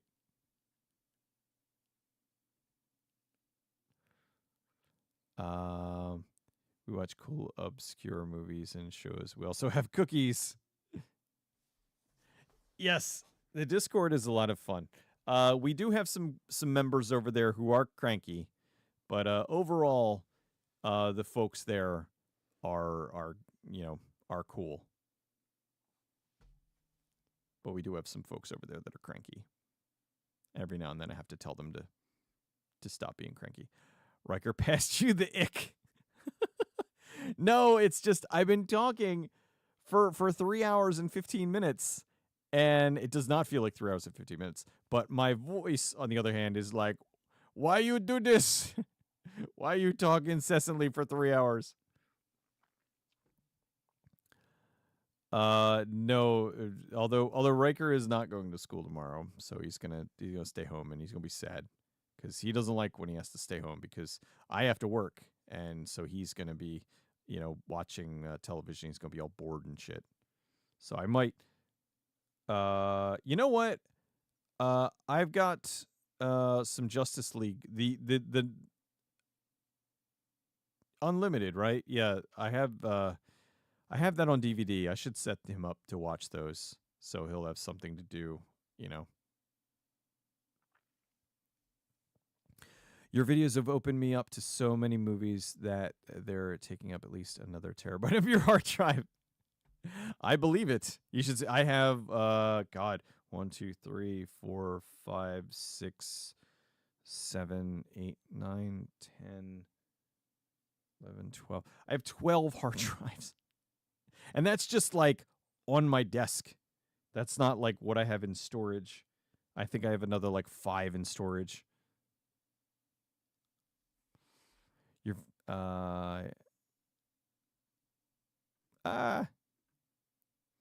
gonna see Keith Dave in July. Want me to ask him anything for you? Not that I could think of. Just let him know that he's awesome. Flagenstein, have a good night, dude. Tobey Maguire, Andrew Garfield, or Tom Holland? Tobey Maguire. I think he did like he's a good looking dude, but I think he still kind of played off the nerdy thing. Andrew Garfield's a fucking beautiful guy. He's lanky enough. I think he did a really good Spider-Man. And Tom Holland is just like, I don't know. He's a twink.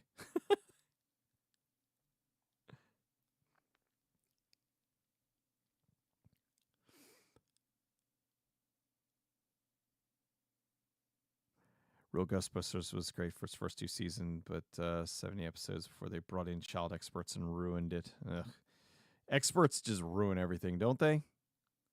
Have you watched the 80s television series Shogun? Yes, that was a mini series back in the day. It was a big deal back in the day. I have not seen it in a very long time. How do I feel about David Lynch? I like David Lynch quite a bit. Josh and Pete are so cranky. Well, no, Josh isn't even on the Discord. If he was, he would be cranky. I'd have to ban him from there. I was arguing with him on Facebook the other night. He's so crabby.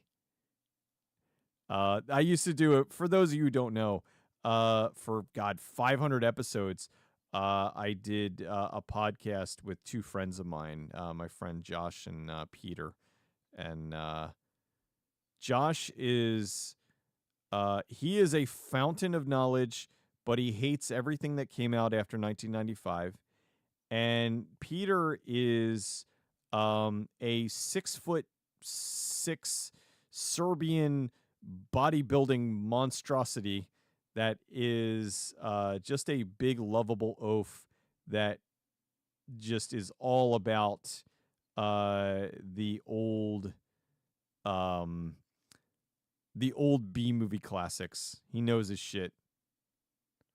But he loves like George Eastman and all those like disgusting gore films and stuff. Good egg. You've got an NAS with 10 terabytes of movies. Holy moly. I probably have because a lot of them like this one has 3, this one has 2, so I have I had to calculate. I have fucking I probably have about 10 terabytes of films, just so many. Movies that are really hard to come by too, unless you know certain places to get them. Favorite Sam Raimi movie? Oh boy. I mean, off the top of my head, I want to say Evil Dead 2, but I want to now just jump and see if I'm forgetting anything. I mean, Evil Dead 3 too is awesome, but Ooh, Darkman is something.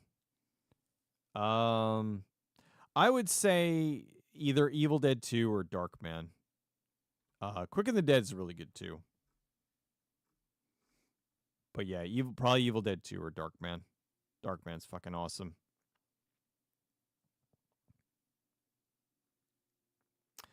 Andrew Garfield catching Zendaya.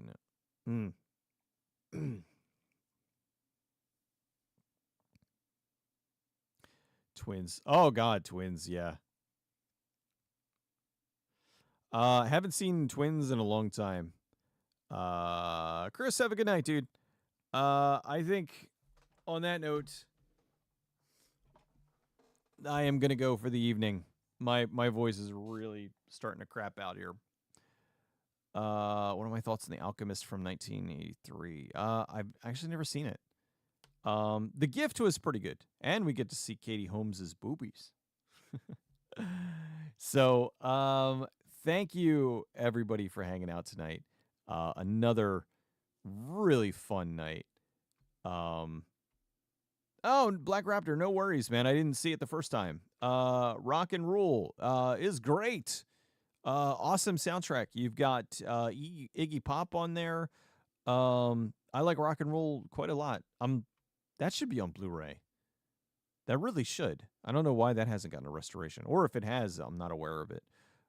Yeah, anybody, if you throw a question out and I didn't answer it, feel free to if I'm saying if I call you out for being spammy, then but honestly nobody. I mean, with the volume of comments we've got coming in here, I'm gonna miss shit. So if I don't answer you and you really want me to answer you, please, I don't mind. You can ask it again. So I'm not that fussy. So yes, Surface from 2005 was really good. And on that note, I'm gonna head out before my voice completely gives out. Thank you so much, you guys. Once again, I really, really genuinely appreciate it. You are all super fantastic and awesome. And it means a lot for you guys to just hang out with me. I have a lot of fun doing these. They're great. So I'll be back next Tuesday, probably just chatting again because it's fun. And I mean, if it ever starts to get old, then we'll look into like what else we can do. So stop being so popular. Oh, I wish. All right. Let me switch over to here. Oh yeah, I don't have the I'm gonna lower this. Hopefully it doesn't blow. I apologize if this blows you out. But have a good night, everybody. Oh, there we go. It should be not too loud. Oh, and yes, my son is named after Riker. His name is instead of William Riker, it's Riker William.